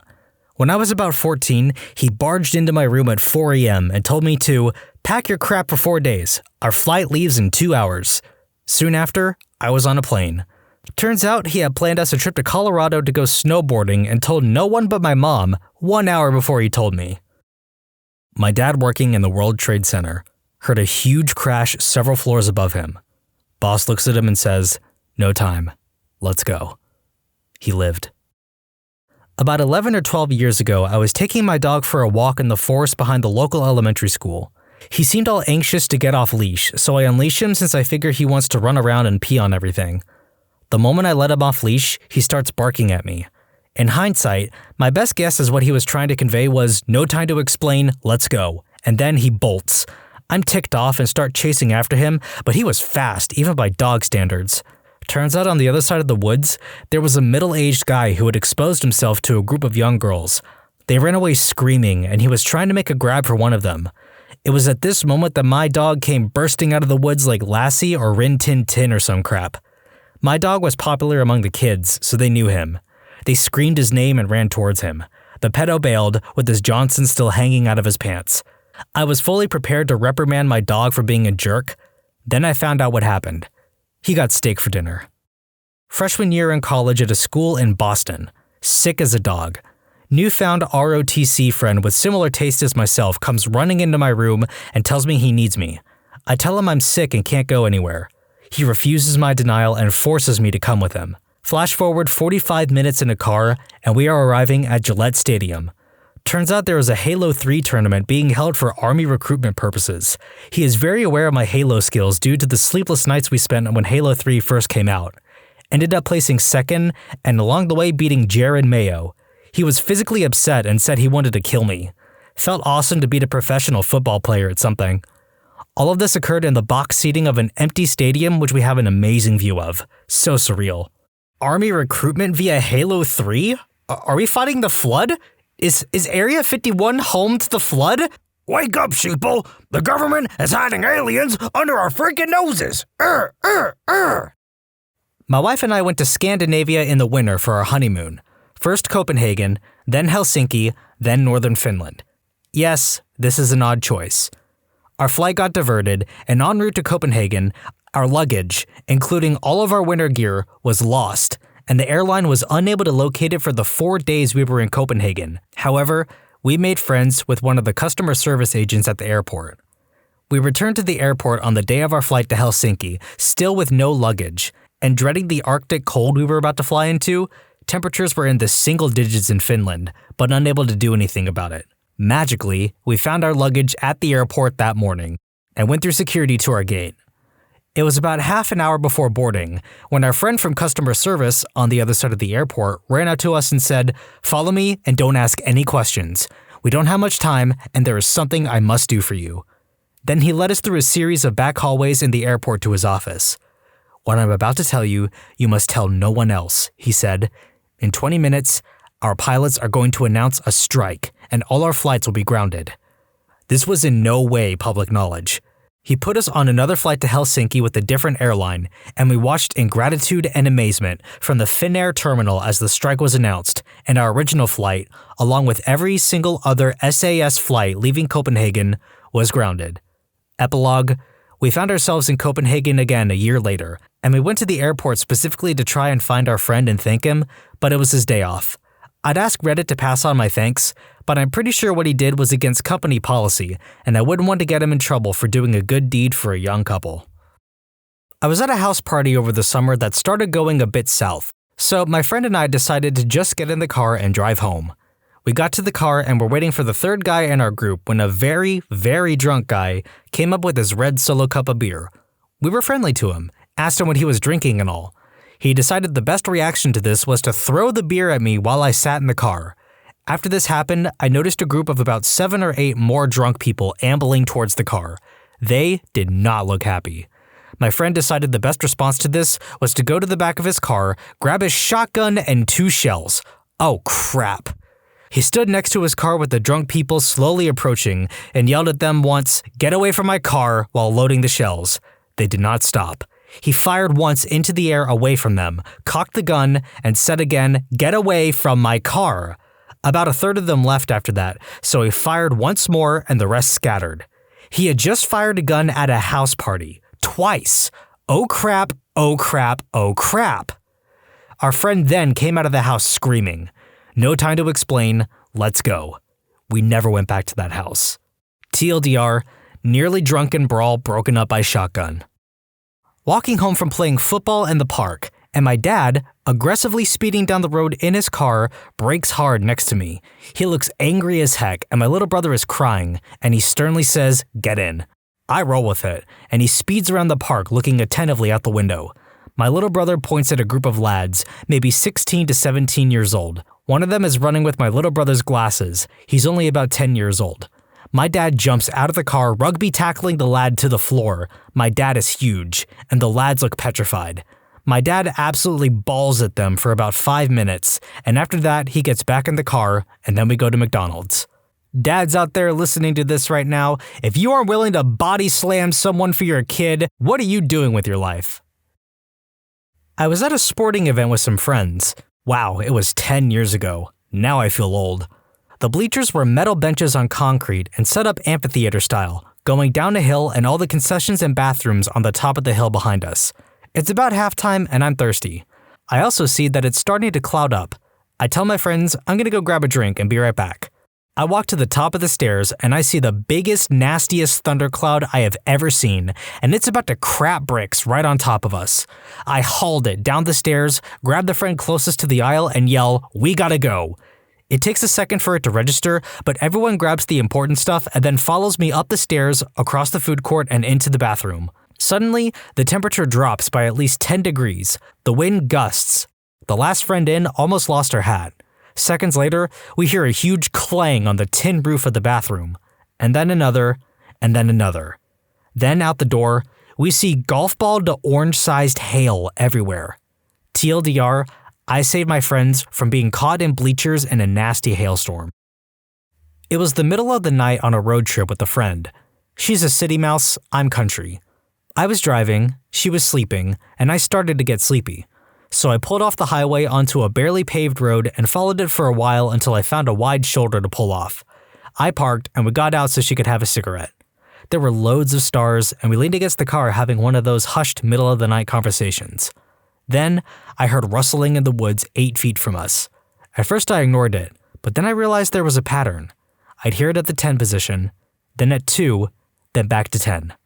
It was more than one thing making the rustling noise, and they were getting closer. And I realized something was hunting us. So I put on my power voice and told her, get in the car. Her eyes got wide and she hopped in really quick. I jumped in and we took off back to the highway. She turned to me and asked, was it an axe murderer or something? I told her no, it was probably wolves. And she got mad at me for scaring her. She didn't see how wild animals stalking us could possibly be dangerous. Doing some bodywork on a Cessna 350 when my buddy comes running into the shop with his eyes nearly bugging out of his head. Goldfish, come on, follow me. What is it? I'm busy. Just come here. I have to finish this work. Is it important? Just follow me. It's important. I'm not going unless you tell me what it is first. Cake! Turns out it was somebody's birthday at work and there was free cake in the break room. If somebody could take that cake soundbite and turn it into Space Core from Portal, I would love you forever. So, I had a job driving a taxi, night shift. I'm waiting in the cab lineup from my next fare when a native Indian stumbles up to my taxi, asks me if I want to buy some beer. No thanks, pal. You sure? I'll sell you a case for $15. Keep in mind, I'm in Canada, and a case will normally cost around $40. I say sure, and he hops in and tells me to drive around the corner to the golf course. I'm skeptical, but I go for it. We arrive, and he runs into some bushes and comes out with a 24-pack of beer. I laugh, pay him, and ask if there's more. Yeah, if you buy 10, I'll sell them to you for $10 each. I gave him $190 more. He runs towards the bushes, looks back at me, and yells, "Well, you gonna come help me with them or what?" I follow him to the bushes, and there is a skid full of cases of beer. We take 19 more and load them into the back of my taxi van. I get the nice gentleman's phone number for next time, and we say our goodbyes. Fast forward 15 minutes. I've driven home. It's 3 a.m. I was living in a house in a row of townhomes. Neighbors surely hear me pull up, open and slam my door. I run in, wake up my roommate, and yell, "No time to explain, let's go." He rushes downstairs, puts on shoes, and follows me back to the cab. I open the rear doors and his jaw drops. "Where did you find this?" "No time to explain," I respond. So, here we are, my half-naked friend and I running 20 cases of beer from the street to my house at 3 a.m. I am amazed that no neighbors had awoken and looked out their windows and called the phone number on the van. When we finished and I had time to explain, my roommate gave me $200 and we went and got another 20 cases, this time from a skid hidden behind some trees at a park on a local lake. TLDR, bought 20 cases of beer from an Indian, woke up roommate at 3 a.m. to help rush it into our house. We built a wall between our kitchen and living room with cases of said beer. What's the most embarrassing thing a parent has done to you? For those who didn't grow up in a time where you shared a phone with multiple extensions with your parents, consider yourselves lucky. For those who did, me. Hi, it's Kerry. I was wondering if you were going to the mall tomorrow. Girl I liked. Yeah, I think so. It's Saturday, so I usually go with my friends. Me. Well, if you're there, do you want to, meet up somewhere and have lunch? Girl. Yeah, that sounds good. Where do you want to go? Well, I was thinking… There's a click, some numbers dialing. Mum. Hello? Me yelling upstairs. Mom, I'm on the phone! Mum, through the phone. Carrie, are you on the phone? I was calling my friend Reva. She's having some people over tomorrow, and I wanted to know if she wanted any potato salad. Me yelling upstairs. Mom, I'm on the phone with Susie. Get off! Mom. If you want, I can make a little extra so you can take it to judo. I know how you get tired after class.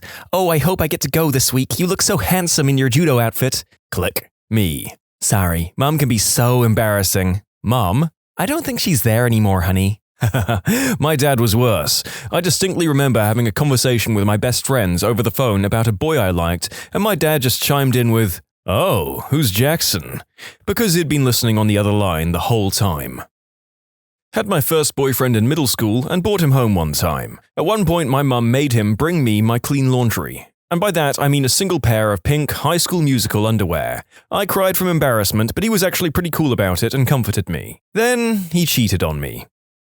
My dad, influenced partly by Bad Boys 2, decided to mess with my boyfriend on my first date by acting like a real hard man. He filled a whiskey bottle with tea, then when he answered the door, he chugged the whole thing while staring my boyfriend down, then tried to break the bottle over his own head. The date was cancelled due to the hospital trip, and I became known as the girl with the bat crap insane father. "Don't concuss yourself this time," became the running joke once I was able to get a date again. That's incredible, and I want to know whether the father knew the risk involved or was just actually stupid enough to try and emulate something he'd seen on TV. I want to know what the hospital people said. I know when my partner had an oral allergic reaction to my rats and his face started swelling up like those pics of dogs that ate bees, the health center staff was highly entertained. My butt was sitting there in the waiting room like, yes, he understands allergies. Yes, he knew he was allergic to them. Yes, he insisted on petting them. Yes, he had an oral allergic reaction to them because he was feeding them tiny pieces of gummy bear by pinching pieces off, then ate the rest of the gummy bear. Yes, I am questioning my assertion that he's very smart. When I was a senior in college, I was working a part-time job. They offered to make my current position full-time once I graduated. Before I got a chance to respond, my father found out and contacted my supervisor expressing concerns about the offer and the fact that I was still in college. How my father found out still boggles my mind, but when my supervisor told me that my dad called him, that was probably the most embarrassing thing either of my parents have ever done. I spoke to my parents a few months after it happened, and the only thing they considered wrong with the situation was that my supervisor told me my dad had called. Another story for your entertainment, when I was in 7th grade and went to a youth conference with my church. All the students got a free t-shirt and people were signing each other's names on them. This one girl signed mine, dotted the I with a heart and left her number. Well, I get home, my mum is doing my laundry and finds said number. Yep, you guessed it, my mother called the number and told the girl I needed to focus on my education and didn't have time for girls. After I submitted a job application to a manager when I was 16, my mother barged up and started going on and on about how I was really shy and not much of a people person. Yeah, that's what a manager wants to hear about an applicant for a customer service job. What the frick was she planning on doing? I don't see how anyone could think that was a good idea at all. When I was 8 years old, I was obsessed with the new Charlie's Angels movies with Cameron Diaz, Lucy Liu, and Drew Barrymore. There's a scene in the movie where Drew is dressed in a patriotic jumpsuit at the NASCAR racetrack, and I really wanted to have that outfit for my Halloween costume. My mum is a costumer, and God bless her, made my costume from scratch to resemble Drew's jumpsuit. Well, as you can imagine, an 8-year-old girl does not have the cleavage to fill that jumpsuit out, so my mother decided to add a massive fake chest to this costume. I was mortified, and for some reason she could not take them out. So for Halloween that year, I had my arms crossed all of trick-or-treating. I still look back at the pictures from that year with deep anxiety. She Googles my boss's number, called him in his office, and asked him to put me on the phone. In his office. I was in a meeting with a client. I didn't answer her call on my cell phone in the middle of a workday. She wanted to gripe about my stepfather and wanted to talk now. No emergency or anything, she just wanted to talk and gave zero craps about the consequences of her actions, as per fricking usual. And that's the day my boss and pretty much the entire company lost respect for me, when the mum of their co-worker called him on his boss's office to talk about personal crap. A few months later, I resigned. There was nowhere to go in that place anymore. My mom did this to me when I was 18. She turned up at my job on my day off and talked to my boss about all her personal problems while being really clingy and trying to win his approval and start dating. I was on probation and the manager had no time for that crap, so I got a call to not come back. I had no idea that it had happened at the time, and it wasn't until a few weeks into looking for work that she decided to tell me about it. She had always done embarrassing crap like that my whole life, but that's when I realized she would mess up my chances at my livelihood and a decent career. So I never let her find out where I worked ever again. Not the name or anything that could be used to track it down. I wouldn't even tell my relatives specifics if I thought they might let it slip to her. I also didn't live with her, so she couldn't read my mail or pay stubs either.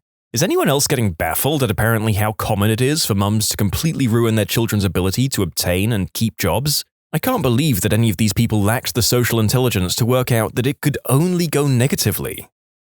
Maybe not the most embarrassing, but certainly top 10. My mum went through this phase where she would talk during movies, specifically about what's going on in the movie. She was also terrible at paying attention to what was going on, so oftentimes what she was explaining was incorrect. In addition, she would try to talk over the movie. Mum would occasionally have to yell to make sure she was heard over the action scenes. Imagine, if you will, watching the aftermath of the stampede scene from The Lion King and the person next to you yelling, "Simba is sad because her dad died." My late mom got worse and worse about this as she got older, chatting through church services, movies, TV shows, using a loud voice in the otherwise quiet environments like public transportation, etc. Like, did part of that etiquette fall out of your brain at some point? You taught 2 kids how to act right and now you're off the hook? My sister's college graduation, my dad, my now husband, and I all ignored her, so she proceeded to talk everyone around us through the entire ceremony. Not horrible compared to a lot of these, but ugh.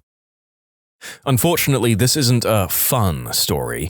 When I was 16, I had a big birthday party at our house. It was wonderful. I got to invite close to 30 friends, including new people from school. My dad made sure to have my favorite chocolate mousse cake as dessert. It turned into just a bunch of teenagers having a great time and talking. Then my mum was suddenly drunk. We never even noticed her drinking. She began microwaving slices of cheese on a paper plate and eating it with her fingers. Most of the kids didn't notice except for my BFF, who had some prior knowledge of her addiction. Kids began leaving, but not before my mum then began asking one of my friends, who was 15, about her intimate life and whether she was doing one of the other boys at the party. I thought I would die while standing and watching it happen.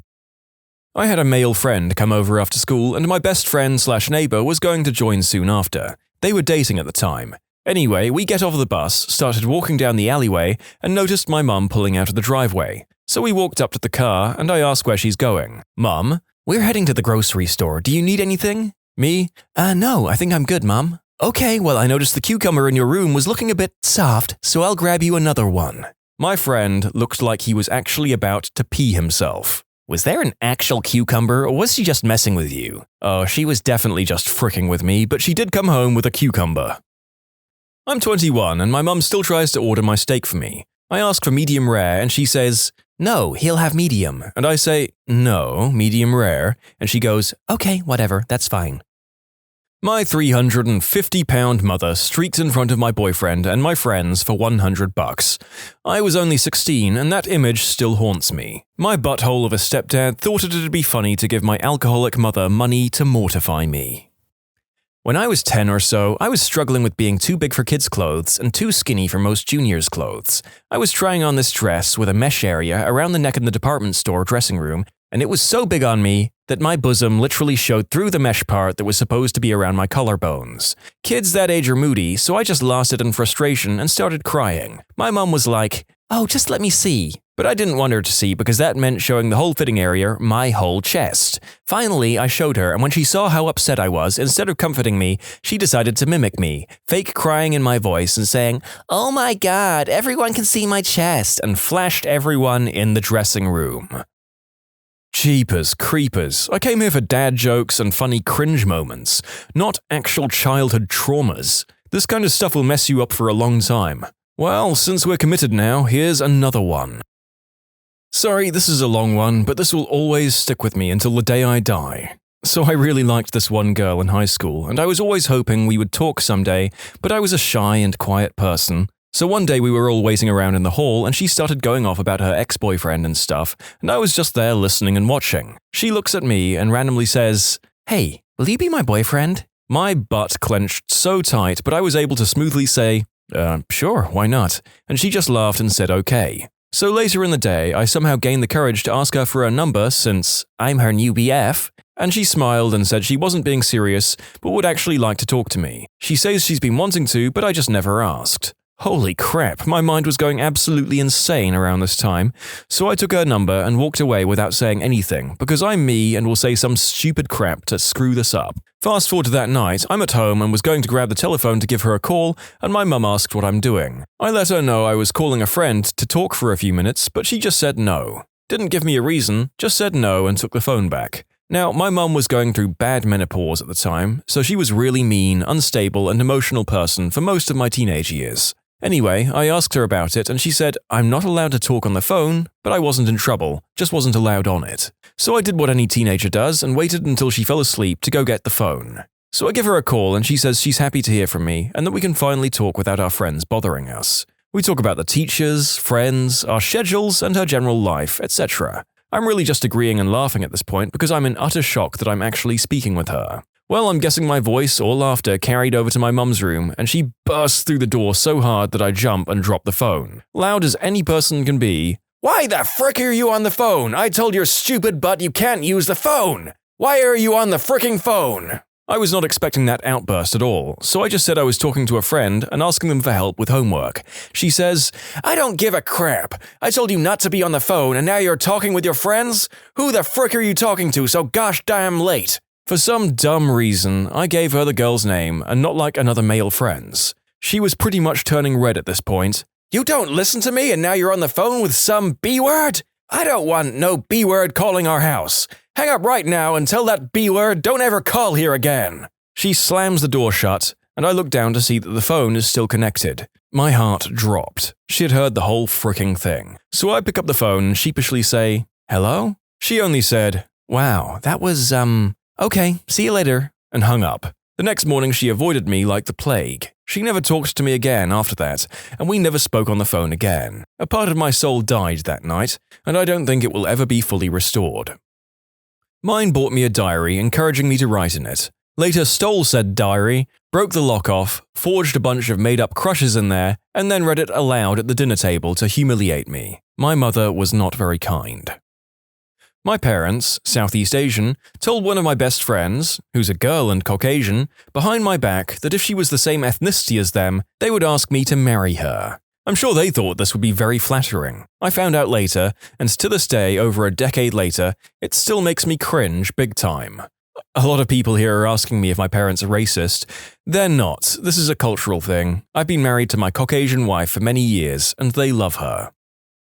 It was my 16th birthday, and my family went to a fancy Italian restaurant. The staff came over to sing happy birthday to me, and my dad started singing along loudly in a bad Italian opera kind of accent. We're not Italian. The staff was so stunned, and they just stopped singing. The other customers around us laughed and applauded, and the staff just walked away. I was mortified. When I was young, we had a pajama day at school, but I always just wore my boxers to sleep. Well, obviously, a kid can't show up to school in just underwear, but I was a little too dumb to understand that. Why my mum allowed me to go and even drove me there, I have no idea. It was the most embarrassing day of my life, and the school had to call my mum to come pick me up halfway through the day. I was in elementary school, but I can't remember if it was first or second grade. And the school didn't notice or care until halfway because I was eating lunch in the cafeteria and kids were staring at me. Some adult must have noticed them. I wore C-cup bras when I was 11 years old. My mum loved to loudly talk about them to anyone who would listen. Yeah, she's only 11. You wouldn't think it from the way she's filled out up top. Then I'd start crying from the humiliation and she'd tell me to lighten up. Seriously, half of these deserve a place in a video I did the other week. What's something harmless your parents did to you as a kid that really screwed you up as an adult? Some of these are equally as traumatizing. Telling everybody at Thanksgiving dinner at her boyfriend's house about my tween bout with anorexia. I didn't want to be there in the first place, and she just kept going on and on about how I had carrots for dinner for a year until I had to shout at her to stop. To her credit, she was immediately embarrassed when she realized what she was doing, and she apologized profusely. I was 13 and waiting for a ride with my sister and parents at Dollywood. Across the way, two very pretty girls about my age were smiling at me. I smiled back and acted all cool because I was a skater boy with skater hair, and my Vision streetwear and some shirt with a skull on it or something. It was working too. The girls whispered to each other and giggled, and one even waved at me. Then my mum reached her damn hand to my face and popped a pimple right there in public. The girls were aghast, I was humiliated, and I have never forgiven her. Oh, I have a Dollywood story too. We were with a church group and my parents were along with us because they wanted to extend our family vacation in the area. My dad was walking around with us, and I'd wanted to ride a ride. I couldn't find him after the ride, so I headed up to the front of the organized meeting place like we'd been told. My parents and most of the church group were there. My mom starts yelling at me for running off and spanks me in front of everyone. I was 13. When I was 5 or so, my preschool did a play based on Noah's Ark. It was a pre-K attached to a church. We were instructed that our costumes were supposed to be raincoats, rain boots, or umbrellas. I didn't have any of those things, but begged my dad to get me at least one of them so I'd fit in and follow the guidelines. Fast forward, the night of the play, I'm frantically scanning the audience because my dad is always late. He finally shows up and brings me a life jacket. I had to stand up there with all the kids in their little raincoats in a life jacket. I was really embarrassed. Dad's defense was that I was the only kid who would have survived the flood. I can laugh now, but I sure wasn't laughing then. My father was a huge racist and used pejorative terms to describe other people. I knew about the words for African Americans, Chinese people, and Japanese people, so I never said them. Little me didn't know about the other words. I used one in class to answer a question my history teacher asked, and he was properly horrified. I was immediately removed from class, and my confused butt was grilled for hours about my word usage. I finally said I didn't know what I did wrong. My dad says it all the time to describe people from that country. They called my mum, and I had to go home. There was a shouting match between my parents and my dad's mother that night, and I was beaten soundly by my father.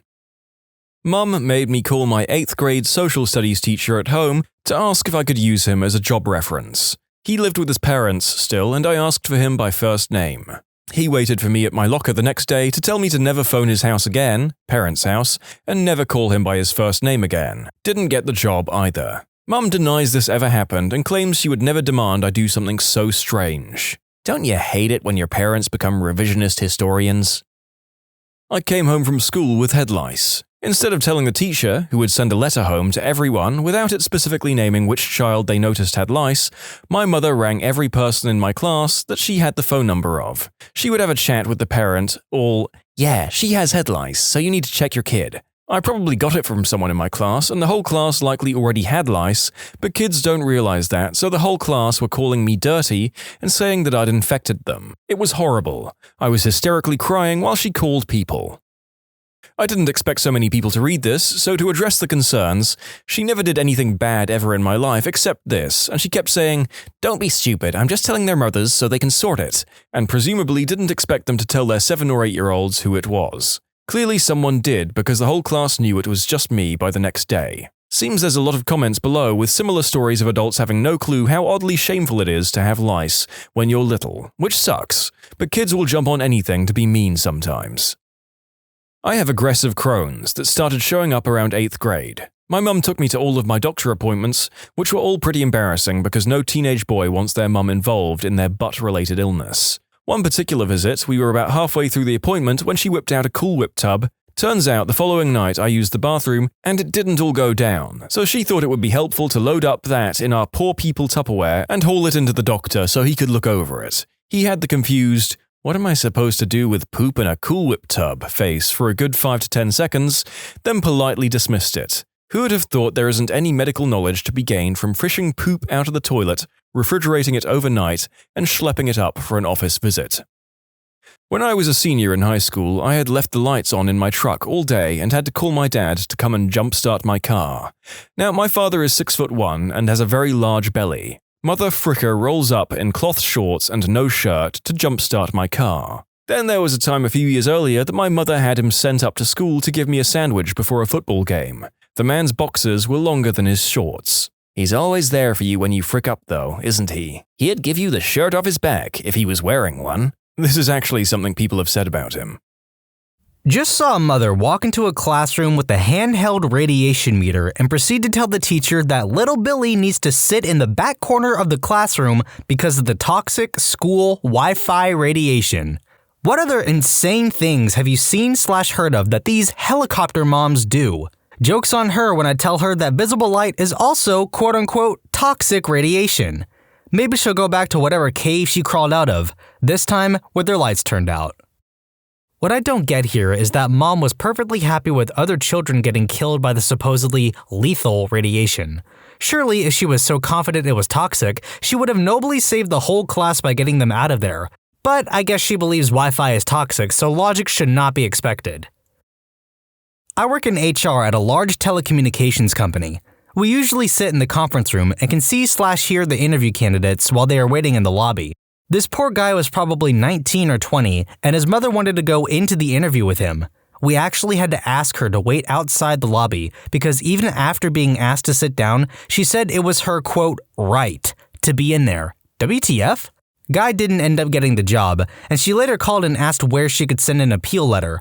Wish I had saved that letter. It was intense. I made a really great friend in high school. He and I were as thick as thieves. Early on in the friendship, my parents took us to a movie. I don't remember the movie, but the start of it got delayed by technical difficulties by about 20 minutes. My parents called from their cell to let my friend's mother know, but only got the voicemail. Thinking that would suffice, we all proceeded to have a good time. Fast forward to the end of the movie, my mom turns her cell phone on and discovers her voicemail box is suddenly full. 20, I believe, was her limit. All of them were my friend's mother calling, pleading for us to return her son, and she would pay any amount we demanded, and that if we called back soon, she wouldn't go to the police. She literally had thought we kidnapped him. Suffice to say, when we got home only 20 minutes later than planned, the conversation was rather awkward. My dad figured out exactly how long it took to walk home from school. As in, literally walked it himself, and then gave me exactly that long to get home every day. If I was more than 5 minutes late, I got a beating for, quote, screwing around. Then they got mad that I had no friends, and after a protracted argument and fight, I got an extra 15 minutes to make friends after school. That winter, I got in a snowball fight and was having fun and didn't realize I'd gone a little too long. So dear old dad drove to my school and started wandering around, bellowing my name until he found me. That was a blast. I believe this is the year after he stood in front of my entire class and told them to start being nice to me. I'm so glad I change schools every year. That sucks. I know the feeling though. My friends almost never wanted to come to my house, and I pretty much blame it on my folks. My dad was just an embarrassment, blew up on me for having friends over once, and told me I couldn't have anyone in the house unless I asked. This was in front of my friends, whom I had known for years and whom were also let in my house by my mother right before she went to work. Then there were 2 instances where I asked if some friends could spend the night. Got what was basically a yes, and then they ended up having to leave because my mother said that since she didn't talk to their parents, again, the first instance where people I had known for years, it would be considered kidnapping. Then the second time, my dad barged into the room, screamed at me, and called my friends bums to their faces, telling them they had to leave. Needless to say, I didn't have many visitors over, and my social life was almost non-existent. There was a girl in my 5th grade class whose mother would take an hour out of her day to come supervise recess. Every 5 minutes, she'd blow a whistle and go, "Emmy, it's time for your shade break."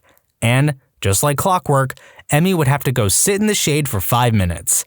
This crap got really annoying when we would play team sports. No one wanted Emmy on their team.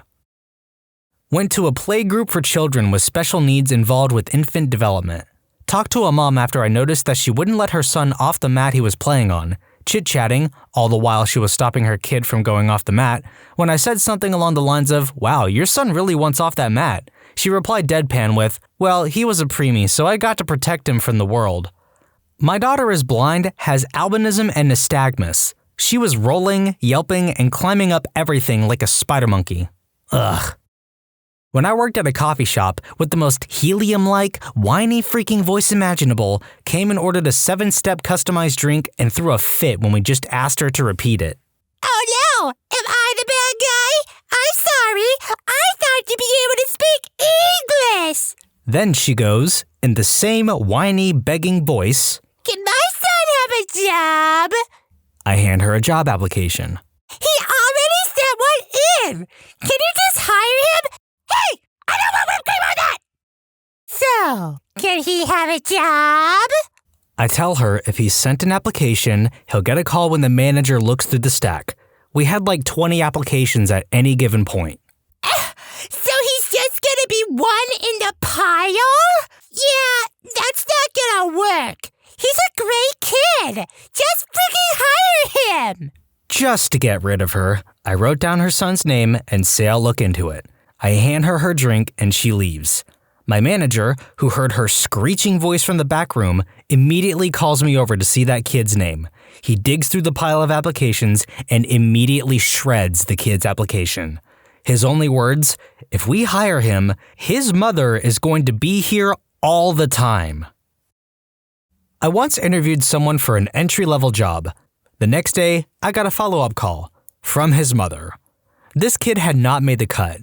He didn't interview confidently and didn't enunciate very well. Not good for a call center job. But I hadn't passed that on to HR yet. I told this woman a little white lie though. I informed her that he had been in the running, but since he can't be counted on to do his own follow-up, he's clearly not the kind of employee I want. When I was in high school, I would go teach French to elementary school children with a few friends of mine. I used to do magic tricks for the kids because they would go absolutely ape and they all loved it. One day I was teaching them, and I told them I had a special trick. I did the Balducci levitation for them, and they went ballistic. Afterwards, the teacher pulls me aside and sternly tells me I'm lucky she didn't throw me out of the classroom because one of the students who happened to be absent that day is, and I quote, anti-Wiccan and isn't allowed to view, quote, black magic. Had a helicopter mom who became one of the middle school's lunch monitors in order to help her kid make more friends. She would carry around candy and would only give it out to people that were friends of her child, literally denying others if she didn't know them. Ah yes, bribery to make friends. That's surely a good way to show your kids. You haven't seen anything until you've seen helicopter hockey parents. They don't only hover over their kids, they encourage horrible sportsmanship. A few years ago, when my goalie brother was playing Squirt AA, so about age 9 to 10, the opposing team equipped themselves with the age-old strategy of run the goalie. The coaches were in on this. The parents cheered bloodthirstily whenever these little jerks ran into my brother, and they kept this up more than they attempted to score. My brother had had enough. Poor kid snapped and walloped the next boy who skidded into his crease, the net area, which was totally justifiable by that point. This redneck-looking woman and her husband immediately got up, started screeching about their poor precious Joey and get that goalie out of there, ref. Eventually, their whole cheering system was on their feet and yelling out obscene stuff about taking my brother out to 10-year-olds. They all got escorted out by security. You cannot make this crap up. I have a cousin who lives in northern Michigan where youth hockey is a very big deal. My cousin was voted president of the league one year, and his first priority was to get the parents to only encourage good sportsmanship and friendly competition. He sent out over a dozen letters before the season even started to the parents of players throughout the league, stating that any parents seen shouting profanity, encouraging violence, or cheating, etc., would be permanently banned from all future games. The first round of the season starts, and it was a disaster. Parents were worse than usual, and several people were arrested at different games for fighting in the stands. Needless to say, the letters hadn't worked. So, my cousin decides to hold a meeting for players and coaches only to discuss the problem. After having the police forcibly vacate a few parents who didn't agree with the quote, players and coaches only aspect of the meeting, he asked the players what they wanted to do. Most of the players actually said they didn't want their parents to come to games. Most of them weren't trying to go pro. They just enjoyed playing hockey and their parents were ruining it for them. So, they took a vote at the meeting and my cousin sent out one last letter that simply said parents/step-parents/foster parents/legal guardians, etc. were no longer allowed at official league games. If a parent was spotted, that team would forfeit the game. If they came a second time, that team forfeit the season. My cousin got some death threats, but nothing ever came of it. We decided to teach the Hunger Games in English last year. I had a few parents raise concerns because they had heard a few rumors, but it was nothing a quick conference and a little reassuring couldn't fix. Until Mrs. Bickerstaff happened. Now, Mrs. Bickerstaff had an inflated sense of self-importance to begin with. A housewife who, with complete seriousness, signs her emails Mrs. Nolanda Charlene Bickerstaff Esquire type of self-important. She not only pitched the biggest of fits about not allowing her son to read it, we offered an alternative to kids whose parents put their foot down and said no, but embarked on a 6-month campaign to get the school shut down unless we pulled the book from curriculum for everyone. She disenrolled her son, threatened to sue us for the cost of sending him to an expensive private school, and called every parent in the school to try to get them to do the same. When she didn't have any success with that, she went to the local news and told them what was going on. What resulted was a flattering news story that reported our high test scores and innovative approach to learning. We're a charter school. I should mention that she didn't read the book. Alrighty, I have a few. I worked at Whole Foods, and that is ground zero for lunatic parents. Number 1. There was the, quote, nutritionist and her mom that didn't want anything scanned because of the, quote, radiation. Number 2. One lady was going on and on about how her son was corn-free, egg-free, dairy-free, and soy-free because that's what her chiropractor told her to do. I wanted to apologize to that kid so bad. Number 3. When I worked at a cooking store, like Williams-Sonoma, I had a lady come in with her tween-age kids trying to find glass baking dishes because, quote, metal is bad for you. I suggested silicone, and she said that was worse. So I suggested parchment paper, but she already used that. I had a hard time holding back the massive smile when I told her that parchment has silicone in it. Every time she would go off on something, her kids would just roll their eyes. Didn't see it personally, but a few years ago there was an article in my local newspaper about a mother cleaning the vegetables she was cooking for her family in bleach. Didn't realize she was doing anything wrong until one of her children nearly died. I was not allowed to walk to school by myself even though it was literally 1 block away from my house because my mom said I would get forced upon. I was in junior high. I was never allowed to be unattended and was not allowed to go to friends' houses because my parents did not trust other parents. This extended all the way through high school until I started, quote, acting out, and they sent me to a lockdown mental health treatment facility. My childhood was painfully lonely, to say the least. I was volunteering for this thing 2 years ago where we helped freshmen haul their stuff, mostly tampons and televisions, into the dorms. One mom came at the end of the day and flipped her lid because her daughter's roommates already divided up the space, she was last to get there, and, oh yes, because her daughter didn't get the dorm with the swimming pool. Yes, her daughter had to change dorms because it was too dang hard to walk to the 2 buildings in a 50-foot radius to use the swimming pool. Her daughter was really chill though. Let's hope she stays that way.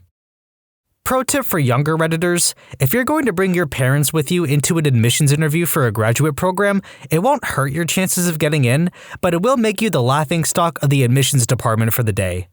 My brother is an admissions counselor at a major American university for one of their graduate schools. He told me that it's not an uncommon thing these days for helicopter parents to attend their children's admissions interviews with them. These are people in their 20s taking their parents with them to admissions interviews for graduate school. My jaw dropped when I heard this. We know them as umbrella parents because they cover you from everything. Poncho parents are more extreme.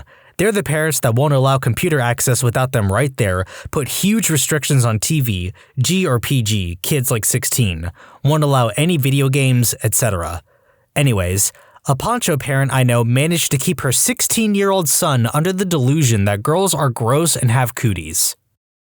My cousin has a helicopter mom, very controlling and dominant.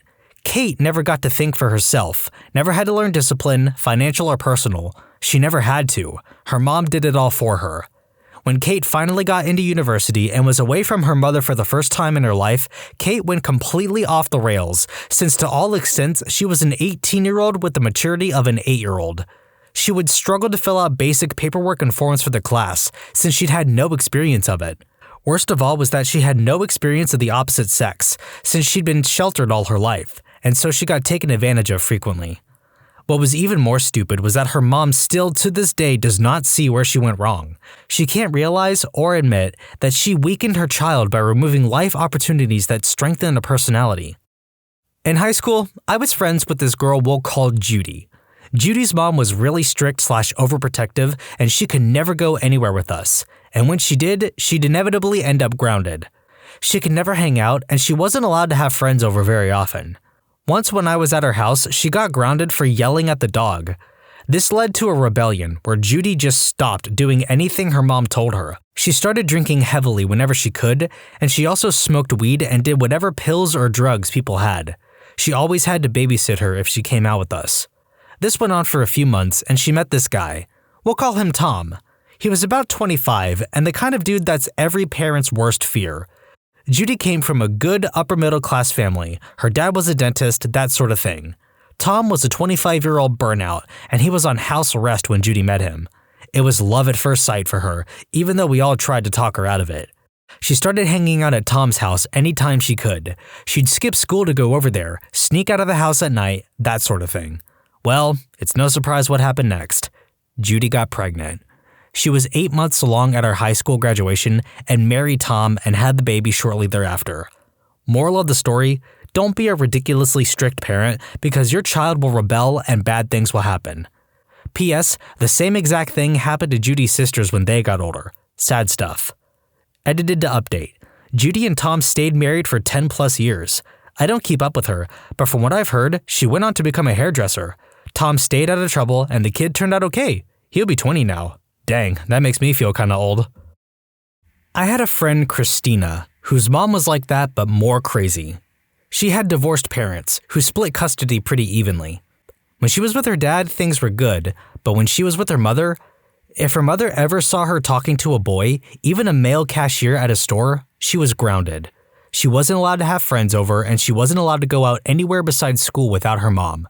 Even when she was staying with her father, she would get called at least once an hour. Needless to say, she rebelled. Girl was a notorious nympho and a bit of an exhibitionist. She would flash cars, make out with anyone at the drop of a hat, and pleasure her boyfriends in public spaces. I refused to go to a movie theater with her because of how she would defile the place. Thankfully, she was smart enough to use protection and wasn't interested in drugs. Hilariously, when her mother met me, she decided on the spot that I wasn't allowed to be her friend because I was such a bad influence. Apart from my looks at the time, I was a poser punk/goth/whatever girl. I was perfect. I didn't do drugs, had decent grades, I was the only one of our friends involved with church and volunteering, and I was waiting for marriage before giving up my V card. This woman met me at a school event, and because I was wearing a hoodie during the summer, she accused me of being a cutter and drug dealer in front of my own mother, and then proceeded to shame my mother for allowing me to have a boyfriend. My mom even felt sorry for her daughter. Yeah, this goes without saying, but you can't prepare your child for the world if you're their only world. Kids are gonna screw up, act out, argue with you, all that stuff. That doesn't make them bad people and need a constant supervision. If anything, that makes it worse because you're judging their every move. Paranoia is contagious. Instead, learn to accommodate their needs, but talk with them about what they want. Now, if they want to do hard drugs, that's probably not going to end well, but you can be a parent without being a bodyguard. I wish I had seen this thread earlier, but here goes. I'm a preschool teacher for ages 3 to 4 years old. One day, one of my girls, fake name Abby, is playing with, fake name, Becky's security blanket during free time. Becky wants her blanket back, so she asks Abby to get off. Abby refuses, so Becky pulls the blanket from under her and Abby cries.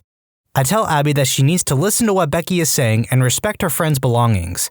I also tell Becky that next time, instead of pulling the blanket from under Abby, she should just come tell a teacher. Maybe 5 minutes later, while I'm passing out snacks, Abby flips into a crazy rage and runs towards Becky, tackles her, and takes a huge bite out of her shoe. Plastic literally came off. I pull Abby off and try as calmly as I can to ask her why the heck she attacked Becky. Basically, it was revenge for getting her in trouble and taking the blanket away from her. Now, here's the mother part. I write an incident report telling both parents what happened, and, of course, I put Abby in the thinking chair for such an outrageous attack and call her mom, leaving a message and whatnot. But the next day, Abby's mom comes in and finds the child that got bitten, Becky, and tells her that if she hadn't yanked the blanket out from under Abby, maybe she wouldn't have attacked you.